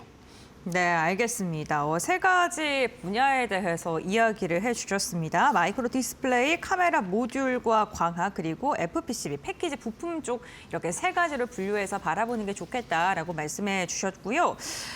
제가 좀 갑자기 궁금한 게 대표님께서는 글라스 AI 나오면은 구매하실 거예요. 안경 쓰시잖아요, 지금 착용하시니까. 저는 구매할 가능성이 높다라고 생각이 들고 있어요. 그래요? 왜냐하면 이 AI 안경이나 이런 부분이 되게 간편하게 될 가능성이 높은 부분이 우리가 다들 알다시피 뭐 길찾기나 이런 부분이 이제 증강현실로 나올 가능성이 높다라고 생각이 들고 있고 보다 넓은 화면으로 볼 수 있는 부분이 더 크다라고 생각이 들고 있어요. 그리고 컨텐츠나 이런 부분도 맞물릴 가능성은 있기 때문에 누워서 핸드폰 하다가 떨어진 경우는 많잖아요. 많죠. 근데 이제 AI 안경을 쓰고 하면은 보다 편해지지 않을까라고 생각이 들고 있고 애플이 신제품을 나왔을 때 다들 호평을 했던 부분도 있었습니다. 눈의 초점에 따라서 이제 마우스 역할이나 이런 부분도 했던 역할도 있었지만 가격대가 생각보다 비쌌던 부분 그리고 디자인적으로도 조금 완성도가 떨어졌던 부분이 있기 때문에 그런 부분만 개선이 된다고 보고 가격도 어느 정도 대중성만 이해만 시켜준다고 본다면 저는 충분히 이게 진짜 게임 체인저가 될 가능성도 있다라고 말씀을 해드릴게요. 이렇게 대표님 이야기도 들어보고 실제로 구매 의사도 있다고 하시니까 그렇다면 그렇다면 국내 관련된 기업들 가운데 어떠한 종목을 가장 좀 좋게 바라보고 계신지도 궁금하거든요. 아까도 네. 얘기했다시피 마이크로 네. 디스플레이 쪽이냐, 뭐 카메라 모듈이냐, 뭐 패키지 쪽이냐, FPCB 쪽이냐 막 고민을 하시는 분들도 많을 거다라고 생각이 들고 있어요. 근데 대형주로서는 저는 지켜봐야 될 종목들은 삼성전기랑 LG이노텍이라는 종목을 좀 집중적으로 봤으면 좋겠다라고 하는 부분이 이 AI 시장에 관련돼 가지고 삼성전기가 하고 있는 뭐 MLCC 기판이나 이런 부분도 워낙 잘 나가고 있지만 이 나중에 스마트 환경이나 이런 부분이 더욱더 확산이 되면 삼성전기 수혜가 될 가능성이 높고 그러면서 이제 LG이노텍 같은 경우도 이번에 뭐 구글과 삼성에서 한다라고 본다면 LG 같은 경우는 이제는 뭐 애플 아니면 메타 이쪽에서 같이 콜라보를 할 가능성도 높다라고 생각을 하고 있기 때문에 이 두 종목은 대기업 쪽에서 조금 지켜보시는 게 좋고 그다음에 제가 보는 중소형 단에서는 사피엔 반도체라는 종목을 조금 유심히 지켜볼 필요는 있다라고 생각이 들고 있어요. 이 종목 같은 경우는 다들 알다시피 디스플레이 구동 시스템 반도체 설계하는 펠리스 업체인데요. 왜 이 종목을 각광을 받고 있냐라고 본다면 메타에서 AI 글라스를 했었는데 오라이언이라는 제품을 공개를 했었습니다. 근데 이 오라이언 제품에 다수의 중국 제품이나 이런 부분이 많이 들어갔었던 부분이 있었어요. 근데 여기서 이제 양산 시점에서 이제 이 사피엔 반도체의 기술을 사용한다라고 하는 만큼 어떻게 본다면 이게 우리가 초기 제품들은 그 회사로 들어갈 가능성이 높지만 기술력으로 이 회사를 제끼면서 들어갔다는 게 저는 어떻게 보면 가치 평가나 이런 부분이 달라질 가능성도 있다라고 생각이 들고 있고 워낙 주가도 바닥권 대비 많이 올라갔다라고 생각이 드는데 이 AI 시장이 이제는 내년, 그 내후년부터는 본격적으로 더욱더 확산이 될 가능성이 높다라고 생각이 들고 있습니다. 그 이유는 우리가 다들 알다시피 뭐 스마트폰 같은 경우도 한 번만 접냐 했다가 이제 두 번까지도 접는 시대가 왔었잖아요. 그런 만큼 이 AI 안경 시장도 점점 더 커질 가능성이 높다라고 말씀을 해드리겠습니다. 네, 최근에 좀 꾸준하게 상승하고 있는데 그렇다면 사피엔 반도체 현재 시가총액 2,885억 원가량이거든요. 네. 이 종목 가격 전략 어떻게 잡으면 좋을까요? 네, 이 종목 같은 네. 경우는요. 저도 목표가를 꽤 높게 네. 잡는 게 좋다라고 말씀을 그래요? 해드리고 싶어요. 네, 네. 5만 원까지는 충분히 올라갈 오. 가능성은 있다라고 생각이 들고 있고 주가나 이런 부분이 이제 실적이 턴 어라운드가 되고 있다라고 생각이 되고 있는 부분. 물론 이때까지 실적이나 이런 부분을 봤을 때는 생각보다 그렇게 좋지는 않습니다. 실적을 보시면 계속된 적자가 나왔던 부분이 이제는 26년도부터는 본격적으로 흑자 전환까지도 기대하는 부분이 있고 4분기까지도 이제는 분기 흑자를 얘기하는 만큼 이제 주가가 우리가 다들 알다시피 이제 적자인 기업이 흑자로 돌아가고 이제 그런 기업들이 이제 미래 산업과 각광을 받을 때 주가의 상승 탄력이나 이런 부분이 크게 올라갈 가능성은 있기 때문에 지금 가격이 35,000원대 부분이지만 나중에는 충분히 5만 원까지도 올라갈 수 있는 파워를 가지고 있다라고 말씀을 해드릴게요. 네, 알겠습니다. 오늘 구글 AI 안경 출시 공개와 함께 오늘 국내 관련된 기업도 어떠한 종목을 봐야 되는지에 대한 이야기 나눠봤고요. 탑픽으로는 사피엔 반도체 5만 원까지도 상방 열려있다. 중장기적인 전략으로 이야기해 주셨습니다. 오늘 말씀 여기까지 듣겠습니다. 고맙습니다.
트럼프 행정부가 물가 압박에 직면한 가운데 미국 전기료 급등 우려가 커지면서 신재생에너지 관련주가 다시 상승 흐름을 보였다. 최근 CS윈드는 2.97% 상승 마감하며 코스피 약세 속에서도 강세를 기록했다. 작년 고점 대비 크게 조정을 받았던 주가가 10일 거래일 동안 15% 넘게 반등한 것이다. HD현대에너지솔루션, 한화솔루션, OCI 등 다른 신재생 종목들도 같은 시기 동반 상승했다. 전력 부족과 생활비 부담이 커지자 미국에서는 당이 대안으로 태양광 설치가 증가할 것이란 전망 전망이 나오고 있다. 데이터 센터 확대로 전력 수요가 급증한 점도 배경으로 지목된다. 전문가들은 가장 빠르게 공급을 늘릴 수 있는 에너지원이 태양광이라며 단기적으로 수요가 확대될 수밖에 없다고 분석했다. 국내에서는 이재명 정부의 신재생 에너지 공급 확대 정책 기대가 더해지며 관련 기업들의 주가 회복에 힘을 보태고 있다.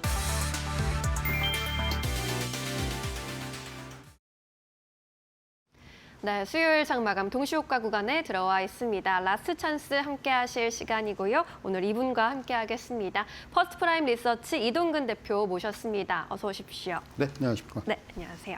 오늘 시장 특징 좀 잡고 가보도록 하겠습니다. 아무래도 올해 마지막 FOMC 앞두고 좀 눈치 보기 장세를 이어가지 않았나 싶은데 오늘 좀 시장 분석해 주신다면요.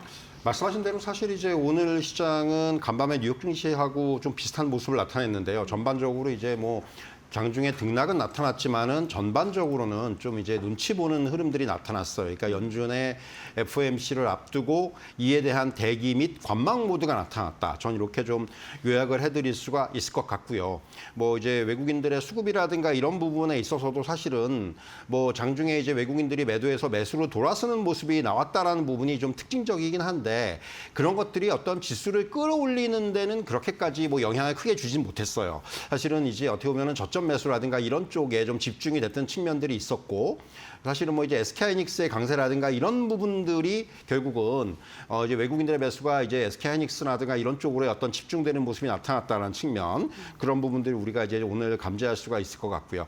SK하이닉스는 결국은 이제 오늘 장중에 주가를 끌어올렸던 가장 큰 역시 재료는 이제 아시겠지만은 ADR의 발행과 관련해서 이제 조회 공시에서 이제 지금 거론 중이다, 이제 진행 중이다, 뭐 이제 추후에 다시 이제 재공시하겠다, 뭐 이런 식의 입장을 밝혔어요. 네. 결국 ADR 발행이 어떻게 보면은 SK하이닉스의 입장에서는 두 가지 측면에서 우리가 접근할 수가 있을 것 같은데 하나는 일단 자금 조달에 대한 부분들. 지금 이제 국내 투자만 지금 뭐 그 용인 반도체 클러스터에만 600조가 들어간다는 얘기가 나오고 있는데 결국 여러 각도에서의 어떤 자금 조달을 검토하고 있다는 측면에서 하나 접근할 수 있을 것 같고 네. 다른 부분에서는 역시 이제 뭐 마이크론과 최근에 이제 비교되는 어떤 시각들이 있거든요. 마이크론과 비교해 봤을 때 SK하이닉스가 현저하게 저평가되어 있다. 네, 그런 부분들을 이제 좀 우리가 완화시키기 위해서는 ADR 발행이라든가 이런 부분들. 앞서 이제 TSMC가 ADR 발행을 통해서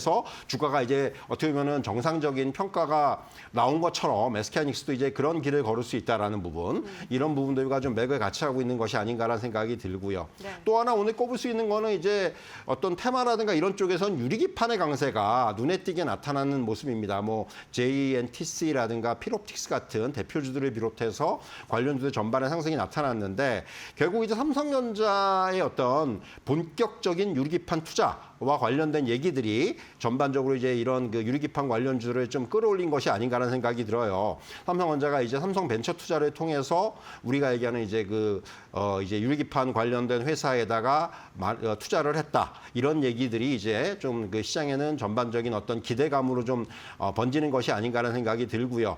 어쨌든 간에 지금 유리기판과 관련해서는 결국 뭐 SKC도 그렇고 삼성전자도 그렇고 이제 많은 그런 그 지금 업체들이 이 시장에서 이제 빠른 상용화를 위해서 굉장히 지금 좀 집중을 하고 있다 이렇게 말씀드릴 수가 있을 것 같고요. 그래서 이제 유리기판과 관련된 이런 이슈들 향후에도 계속해서 시장에서는 좀 부각이 될 수 있지 않겠는가 이렇게 좀 설명을 드릴 수가 있을 것 같고요. 뭐 결국은 종합적으로 봤을 때 앞서 말씀드린 대로 지금 중요한 이벤트를 앞두고 우리 시장이 오늘은 조금 이제 정중동의 모습을 보였다. 저는 이렇게 좀 정리해 드릴 수 있을 것 같습니다. 네, 빅 이벤트를 앞두고 시장이 좀 테마성으로 쏠리는 움직임도 나타났는데 SK하이닉스의 경우에는 오늘 결국 3%대 강세로 마감 기다리고 있습니다. 자금 조달에 대한 기대감 그리고 마이크론과의 밸류 해소를 나타낼 수 있을 것이다라는 이야기들 들려오고 있고 현재 마이크론에 비해서 PR 2.5배 정도 낮은 수준이기 때문에 앞으로의 관측 어떻게 나올지 계속 지켜볼 필요가 있겠습니다.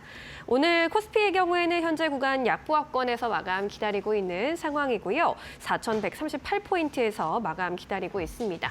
5포인트가량 내려간 모습. 코스닥의 경우에는 오늘 강보합권 마감 예상되고 있습니다. 935.4포인트 마감 예상됩니다. 코스피 200도 오늘 보합권에서 마감할 것으로 기대가 되고 있습니다. 오늘 유가증권 시장에서는 외국인의 수급이 소폭이지만 좀 다시 돌아오려는 모습 나타났습니다. 2,900억 원대 순매수세 확인이 됐고요. 반면 기관이 물량을 좀 덜어냈습니다. 매도 전환하면서 2,200억 원대 매도 우위로 포착되고 있습니다. 개인도 소폭이지만 매도에 동참을 했습니다. 코스닥 쪽에서도 비슷한 수급 흐름이 나타났는데 외국인의 수급이 좀 들어왔고요. 기관과 개인은 매도 우위로 확인이 됐습니다. 시가총액 상위 종목들 보시면 오늘 단연 SK하이닉스가 코스피 하단을 좀 받쳐주는 모습이었고요. 현재도 58만 7천 원 선에서 마감 기다리고 있습니다. 삼성바이오로직스도 오늘은 강보합권 마감 예상되고 있습니다. 이어서 현대차의 경우에는 오늘 1%대 약세로 좀 돌아서는 흐름이었고요. HD현대중공업도 1% 가까운 약세로 HD현대그룹주가 소폭 조정을 받는 분위기 감지가 됐습니다. KB금융도 오늘은 1%대 약세로 마감 기다리고 있습니다. 코스닥 시가총액 상위 종목들 안에서는 아무래도 미국 생물보안법 통과가 임박했다는 전망 나오면서 바이오 관련 종목들의 주가 상승하는 모습이었고요. 시가총액 상위 종목 안에서 ABL바이오 흐름 돋보였습니다. 10% 가까운 급등세로 마감 기다리고 있습니다. 오늘 레인보우 로보틱스의 경우에도 3% 가까운 오름세 나타냈고요. 리가켄바이오, 코오롱티슈진, 펩트론이 4에서 3% 가까운 오름세로 마감 기다리고 있습니다. 우리 시장 마감합니다.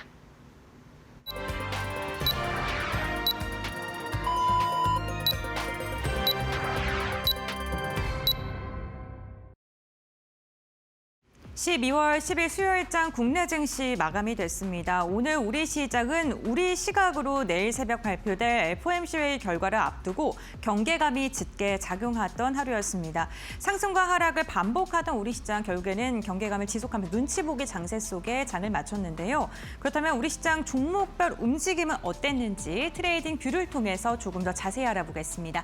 먼저 유가증권 시장 살펴보도록 하겠습니다. 오늘 시가총액 상위 종목들이 전반적으로 좀 조정을 받는 기업들이 많았는데요. 이러한 가운데서 눈에 띄는 상승을 보였던 건 SK하이닉스였습니다. 3% 이상의 강한 상승을 보이면서 종가를 체결하는 데 성공했는데요.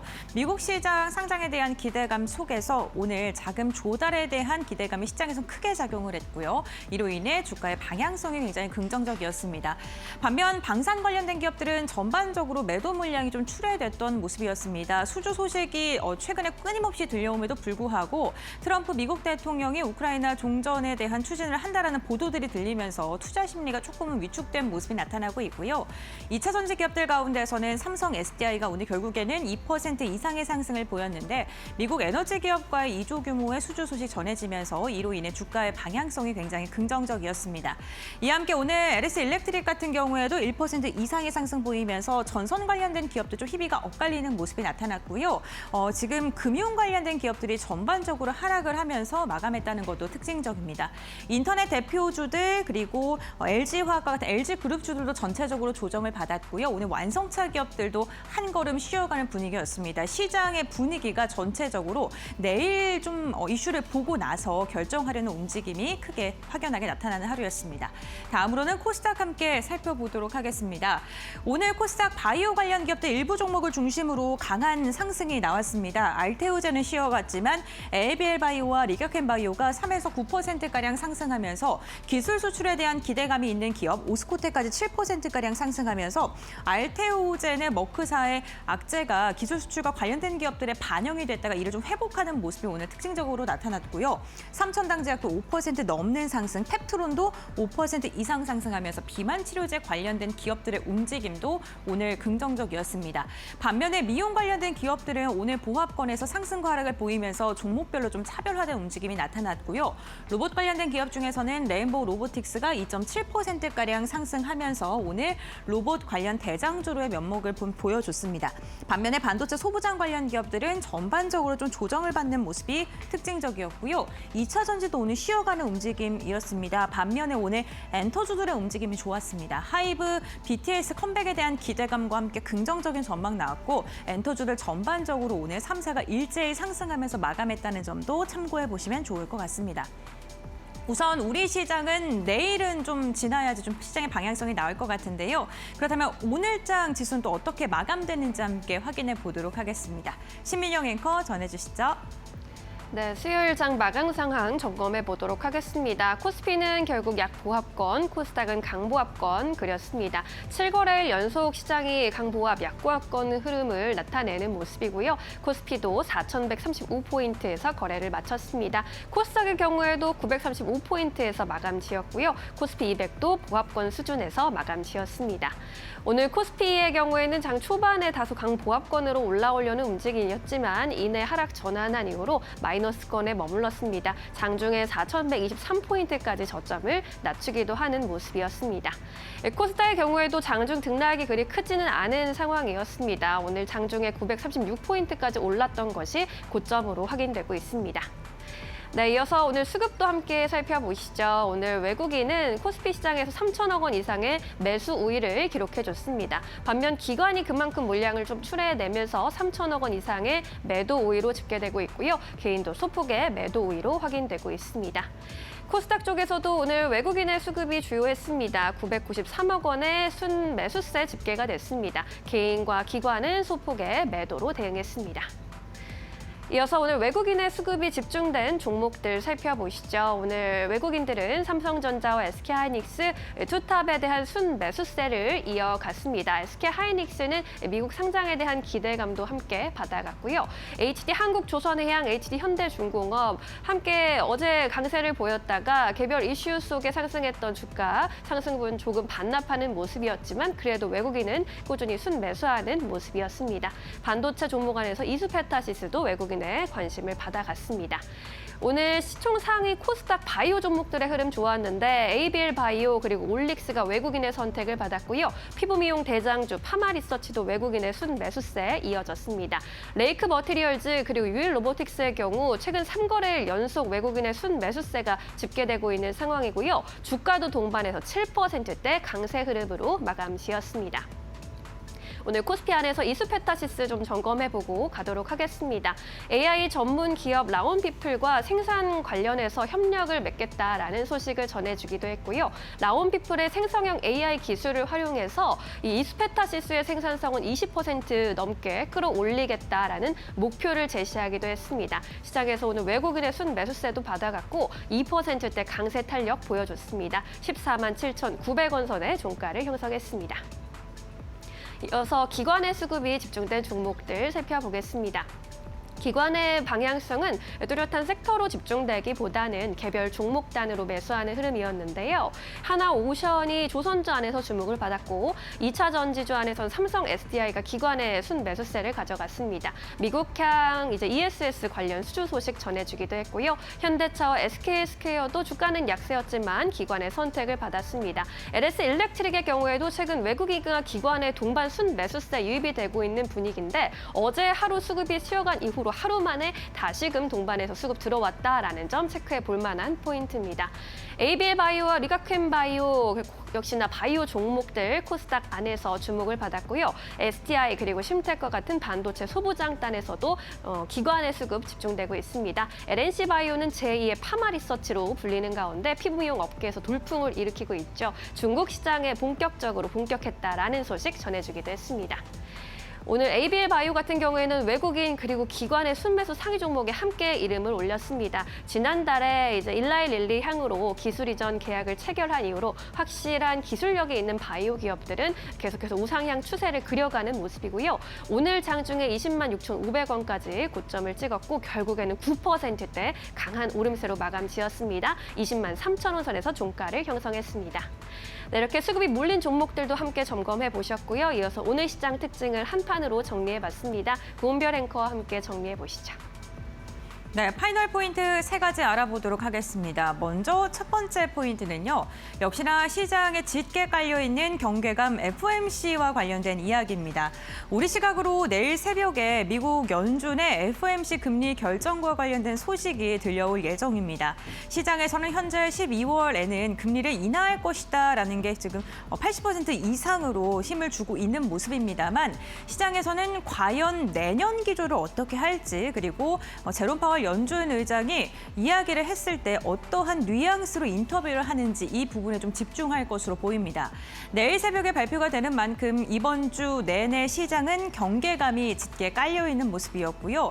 내일장 이러한 인터뷰라던가 FOMC 결과가 우리 시장에도 고스란히 반영될 것으로 보입니다. 과연 내일장 어떠한 식으로 시장이 반응을 할지 함께 살펴보셔야 될 것 같습니다. 두 번째 포인트 함께 살펴보겠습니다. 개별 종목 가운데서는 SK 하이닉스가 오늘 강한 상승을 보여줬었죠. 시가총액 상위 종목 가운데서도 또 가장 탄력적인 움직임이 나타났었는데요. SK 하이닉스가 자사주를 활용해서 ADR 상장을 검토하고 있다라는 소식이 전해지면서 이로 인해 시장에서는 기대감이 커지고 있습니다. ADR은 미국의 예탁 증서인데요. 이 예탁 증서라는 것은 외국에 있는 상장된 기업들이 국내에 상장하지 않고 증서라는 걸 활용해서 자금을 조달하는 방법이라고 보시면 좋을 것 같습니다. 회사에서는 공시를 발표했는데요. 아니라고 하지는 않았습니다. 기업 가치를 높이기 위한 방안을 검토 중이다라고 공시를 하면서 시장에서는 이게 진짜구나라고 해석을 하고 있고 이에 대한 기대감이 오늘 주가에 반영이 되고 있습니다. 밸류에이션 재평가에 대한 기대감이 커지고 있고요. 마이크론과 같이 주가가 상승할 수 있다. 그 정도의 동급 가치는 받을 수 있다라는 분석까지 더해지면서 오늘 SK 하이닉스가 굉장히 탄력적인 움직임이 나타났습니다. 세 번째 함께 살펴보겠습니다. 섹터로는 오늘 유리기판 관련 기업들 함께 확인해 보도록 하겠습니다. 삼성전자가 삼성벤처투자를 활용해서 유리기판 기업인 중후엠텍에 지분을 투자했다라는 소식이 전해졌습니다. 중후엠텍 같은 경우에는 LMC 공정과 턴키의 기술력을 보유하고 있는 기업인데요. 이 LMC 같은 경우에는 물성을 바뀌어서 식각에 대한 기술을 갖고 있는 그러한 독보적인 기술력을 갖고 있는 기업이기도 합니다. 이와 함께 삼성전기 같은 경우에는 세종 유리기판 파일럿 라인의 협력사로 참여하면서 삼성전자가 지속적인 유리기판에 대한 관심도를 표현해왔고 이번에는 본격적으로 투자를 확대하겠다라는 이야기가 전해지고 있는데요. 이로 인해 오늘 유리기판 관련 기업들 전반적으로 매수세가 들어왔고 일부 종목은 가격 제한폭까지 올라가면서 막아봤는 데 성공하기도 했습니다. 오늘까지도 우리 시장은 뚜렷한 주도주가 부재한 가운데 명확한 방향성을 보여주진 않았습니다. 네, 우리 시장은 어떠한 방향성을 보여줄 것이고 또 어떻게 전략을 세워야 될지 지금 바로 알아보도록 하겠습니다. 네, 수요일 정규장 이렇게 마무리가 됐습니다. 오늘도 고생 많으셨습니다. 이제 내일 새벽이면 드디어 이제 올해 마지막 미국 기준금리를 결정하는 FOMC가 결과를 알게 될 텐데 우리가 또 어떤 부분을 또 눈여겨보고 있어야 할지 이야기 들어보도록 할게요. 대표님은 내일 포인트 좀 어떻게 잡고 계세요? 사실 뭐 이미 얘기가 많이 됐지만은 FOMC 결과를 우리가 얘기하지 않을 수 없어요. 사실 이제 저는 이제 금리 인하 어떤 그 여부보다는 이제는 그렇다면 향후 금리 경로, 뭐 내년에 금리 몇 번 내릴 것인지 또 이제 여기에 이제 지금 최근에 좀 이제 부각이 되고 있는 연준 내의 위원들 간의 대립구도 사실 어느 때보다도 지금 의견이 엇갈리고 있는 상황이에요. 그래서 사실 이런 부분들이 어떻게 이제 의사 결정에 있어서 영향을 줄지 여부 이 부분을 봐야 되겠고요. 결국 파월 의장이 이제 기자회견을 할 텐데 과연 어떠한 스탠스를 가지느냐. 시장이 기대하는 부분들은 지금 약간 금리 인하 그리고 이제 뭐 향후에 이제 물가 둔화라든가 뭐 견조한 어떤 그 경기 이런 부분들을 좀 이제 얘기해 주길 바라는데 과연 이제 그러한 얘기들을 해 줄지 이 부분을 갖다가 굉장히 좀 우리가 유심히 좀 체크를 해봐야 될 것 같고요. 덧붙여서 이제 이러한 그 FOMC의 기준금리 결정이 되는데 자 이러한 결과를 시장에서 어떻게 해석을 하고 어떻게 반영을 할지 이 부분을 봐야 돼요. 우리 시장에 이제 그대로 아마도 이제 영향을 줄 텐데 우리 시장에서 이 부분을 어떻게 반영을 할 건지 그 부분이 더 중요하다 이렇게 좀 말씀드릴 수가 있을 것 같고요. 또 하나 이제 저는 어떻게 보면 오늘 FOMC보다 더 중요하다고 생각하는 건 오라클의 실적 발표입니다. 네. 왜 오라클의 실적 발표가 그만큼 중요하냐? 사실은 우리가 이제 최근에 시장에서 AI 버블론에 대한 얘기들이 많이 나왔는데 어떻게 보면 그 AI 버블론이 시작된 것이 오라클의 채권 발행부터 시작이 된 거예요, 사실은. 오라클이 이제 자금 조달에 대해서 뭔가 문제가 있는 것이 아니냐라는 의구심부터 어떻게 보면 이제 이런 AI 버블론이 단초가 제공이 되었기 때문에 이 부분을 이제 불식시키기 위해서는 단순히 오라클의 실적이 중요한 것이 아니고 이러한 향후의 어떤 그 자본 투자 그리고 자금의 조달 이런 부분들을 어떻게 이제 할 것인지에 대해서 뭔가 경영진이 조금 이제 보다 좀 더 자세하게 설명을 하고 제시를 해줘야 된다는 얘기예요. 만약에 이 부분이 조금 이제 두루뭉술하게 넘어간다거나 만약에 이런 모양이 나왔을 때 시장이 이것을 굉장히 또 부정적으로 받아들일 수도 있습니다. 그러니까 중요한 것이 이제 내일 새벽에 오라클의 실적 그리고 이제 그 다음에 브로드컴의 실적이에요. 사실 저는 브로드컴의 실적은 구글하고 연관이 돼 있기 때문에 이번에 굉장히 좋을 것으로 예상이 되거든요. 네. 그래서 브로드컴보다는 오히려 오라클의 실적이 이런 그 AI 버블론의 향방을 가늠할 수 있는 굉장히 중요한 포인트가 될 거기 때문에 그래서 이제 오라클의 실적 발표가 저는 FOMC 못지않게 중요하다. 이런 말씀을 좀 드릴 수가 있을 것 같습니다. 네, 내일 새벽에는 조금 잠을 설치더라도 미국 증시에서 이슈를 잘 체크해 보도록 하겠습니다. 오라클 그리고 브로드컴의 실적이 나오는데 오라클의 경우에는 AI 버블론의 좀 중심에 있는 기업이고 아직도 시장 일각에서는 AI 버블론에 대한 의심을 거두지 못하고 있는 상황이기 때문에 향후 내놓는 계획들이 우리나라 AI 반도체 기업들에 어떻게 또 영향을 줄지도 함께 주시해 보시죠. 자, 그럼 이제 내일 시장에서 어떤 종목으로 좀 살아남을 수 있을지 이야기 들어보도록 할까요? AI 반도체 쪽으로 정면 돌파를 해야 할지 아니면 수급이 조금 빈 쪽으로 가야 할지 고민이 되기도 합니다. 대표님은 어떤 종목 보고 계세요? 사실 지금 전 바닥에 있는 종목에서 한 종목을 말씀을 드리려고 하는데 오늘 이제 그 엔터주들이 계속 반등을 했어요. 네네. 사실 이제 그런 맥락에서 오늘 디어유를 말씀을 드리려고 하고요. 네. 사실은 뭐 주가가 워낙 많이 빠져 있어요. 지금 뭐 주가가 이제 3만 원대 초반까지 조정을 받은 상황이고 거의 지금 차트를 보시면 알겠지만 완전히 지금 옆으로 이제 횡보를 하고 있는 모습인데 이제 본격적인 수익성 개선의 가시화 영역에 접어든 것 같습니다. 내년을 놓고 봤을 때 올해보다는 확실히 뭐 영업이익률 측면이라든가 이런 부분들은 상당폭 개선이 될 것으로 예상이 되고 있고요. 사실 지금 실적에 이런 그 개선이 좀 지연되고 있던 부분들이 역시 중국인데 중국에 이제 우리가 얘기하는 그 텐센트 홀딩스와 텐센트 홀딩스 엔터테인먼트와 조금 이제 그 협업이 조금 지연되는 부분들이 이제 아무래도 실적에도 부정적인 영향을 미쳤다 이렇게 말씀드릴 수가 있을 것 같고요. 네. 이제 그 중국의 서비스 안정화라든가 또 이제 웹스토어 결제 전환율의 상승이라든가 이런 서비스 지표가 전반적으로 최근에 이제 개선되는 상황이기 때문에 그렇다면 이제부터는 조금 이제 실적에 대한 기대감들을 키워도 되는 영역이 아닌가 이렇게 좀 말씀드릴 수가 있을 것 같고요.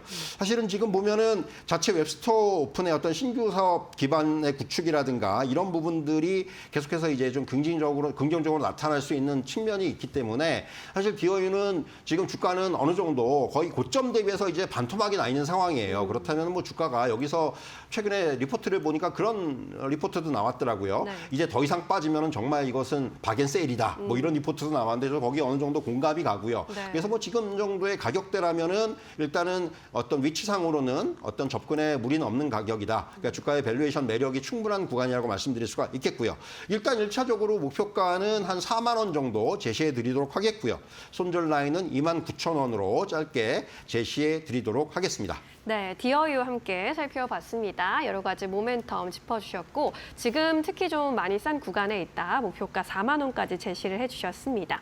디어유 같은 경우에는 이제 펜 플랫폼 전문 기업이기도 하고 전통적인 엔터사 또 4사가 있습니다. 하이브, 뭐 SM, JYP 엔터, YG 같은 기업들도 있는데 이런 전통적인 엔터사를 보는 것보다 이렇게 디어유 같은 종목으로 좀 틀어야 하는 이유가 있을까요? 사실 뭐 지금 결국 제일 중요한 부분들은 펜 플랫폼 같은 경우는 주가, 물론 이제 그 지금 엔터사들도 마찬가지입니다만은 주가의 그 최근 조정이 좀 이제 조정폭이 깊었다라는 측면이 한 가지가 있겠고요. 그리고 결국은 이제 해외 사업에 대한 기대감들이에요. 지금 디어유도 그렇고 뭐 최근에 보면 노머스라든가 이런 기업들도 마찬가지인데 이제 본격적인 그 해외에서의 이제 기반들을 좀 다지고 있는 상황이고 그런 것들이 이제 내년부터는 아마도 실적으로 이제 가시화될 수가 있는 상황이기 때문에 그런 의미에서 역시 이제 저는 이런 그 디어유 같은 종목들을 이제부터는 조금 유심히 봐야 된다라는 그런 말씀을 드릴 수가 있을 것 같습니다. 네, 좋습니다. 최근에 이제 기관의 수급은 좀 비어 있는 가운데 외국인이 다시 순매수세를 이어가면서 조금 관심 보이기 시작했다라는 점도 함께 눈여겨보시면 좋을 것 같고요. 오늘 정규장에서는 1% 넘게 오름세 보이면서 32,750원 선에 종가를 만들어놨습니다. 현재 넥스트 트레이드 애프터마켓에서도 32,850원 선에 거래되고 있는 상황입니다. 네, 이렇게 오늘의 내일 시장 주목해 볼 만한 종목 디어유까지 만나보셨습니다.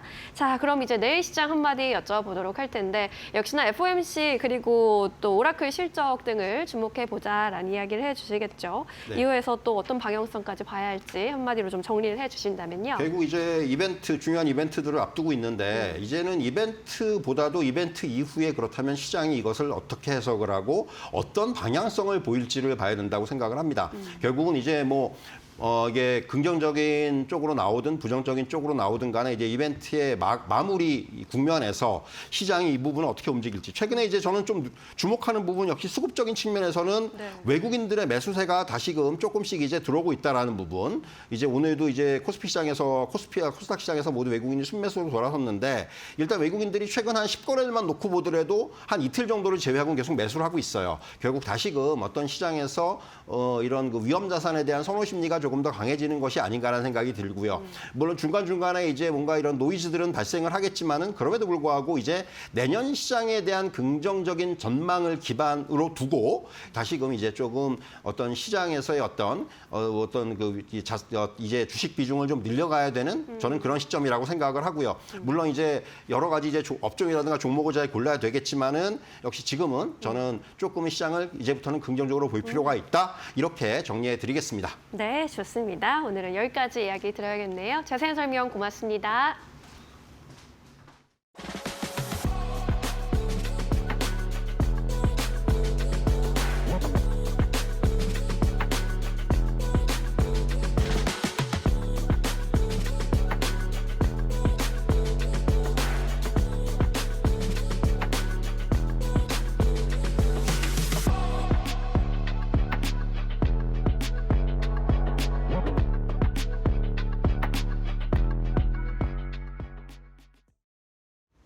오늘 저희가 준비한 소식은 여기까지입니다. 내일도 2시에 찾아뵙겠습니다. 함께해 주신 여러분 고맙습니다. 오늘도 내일도 파이널 샷.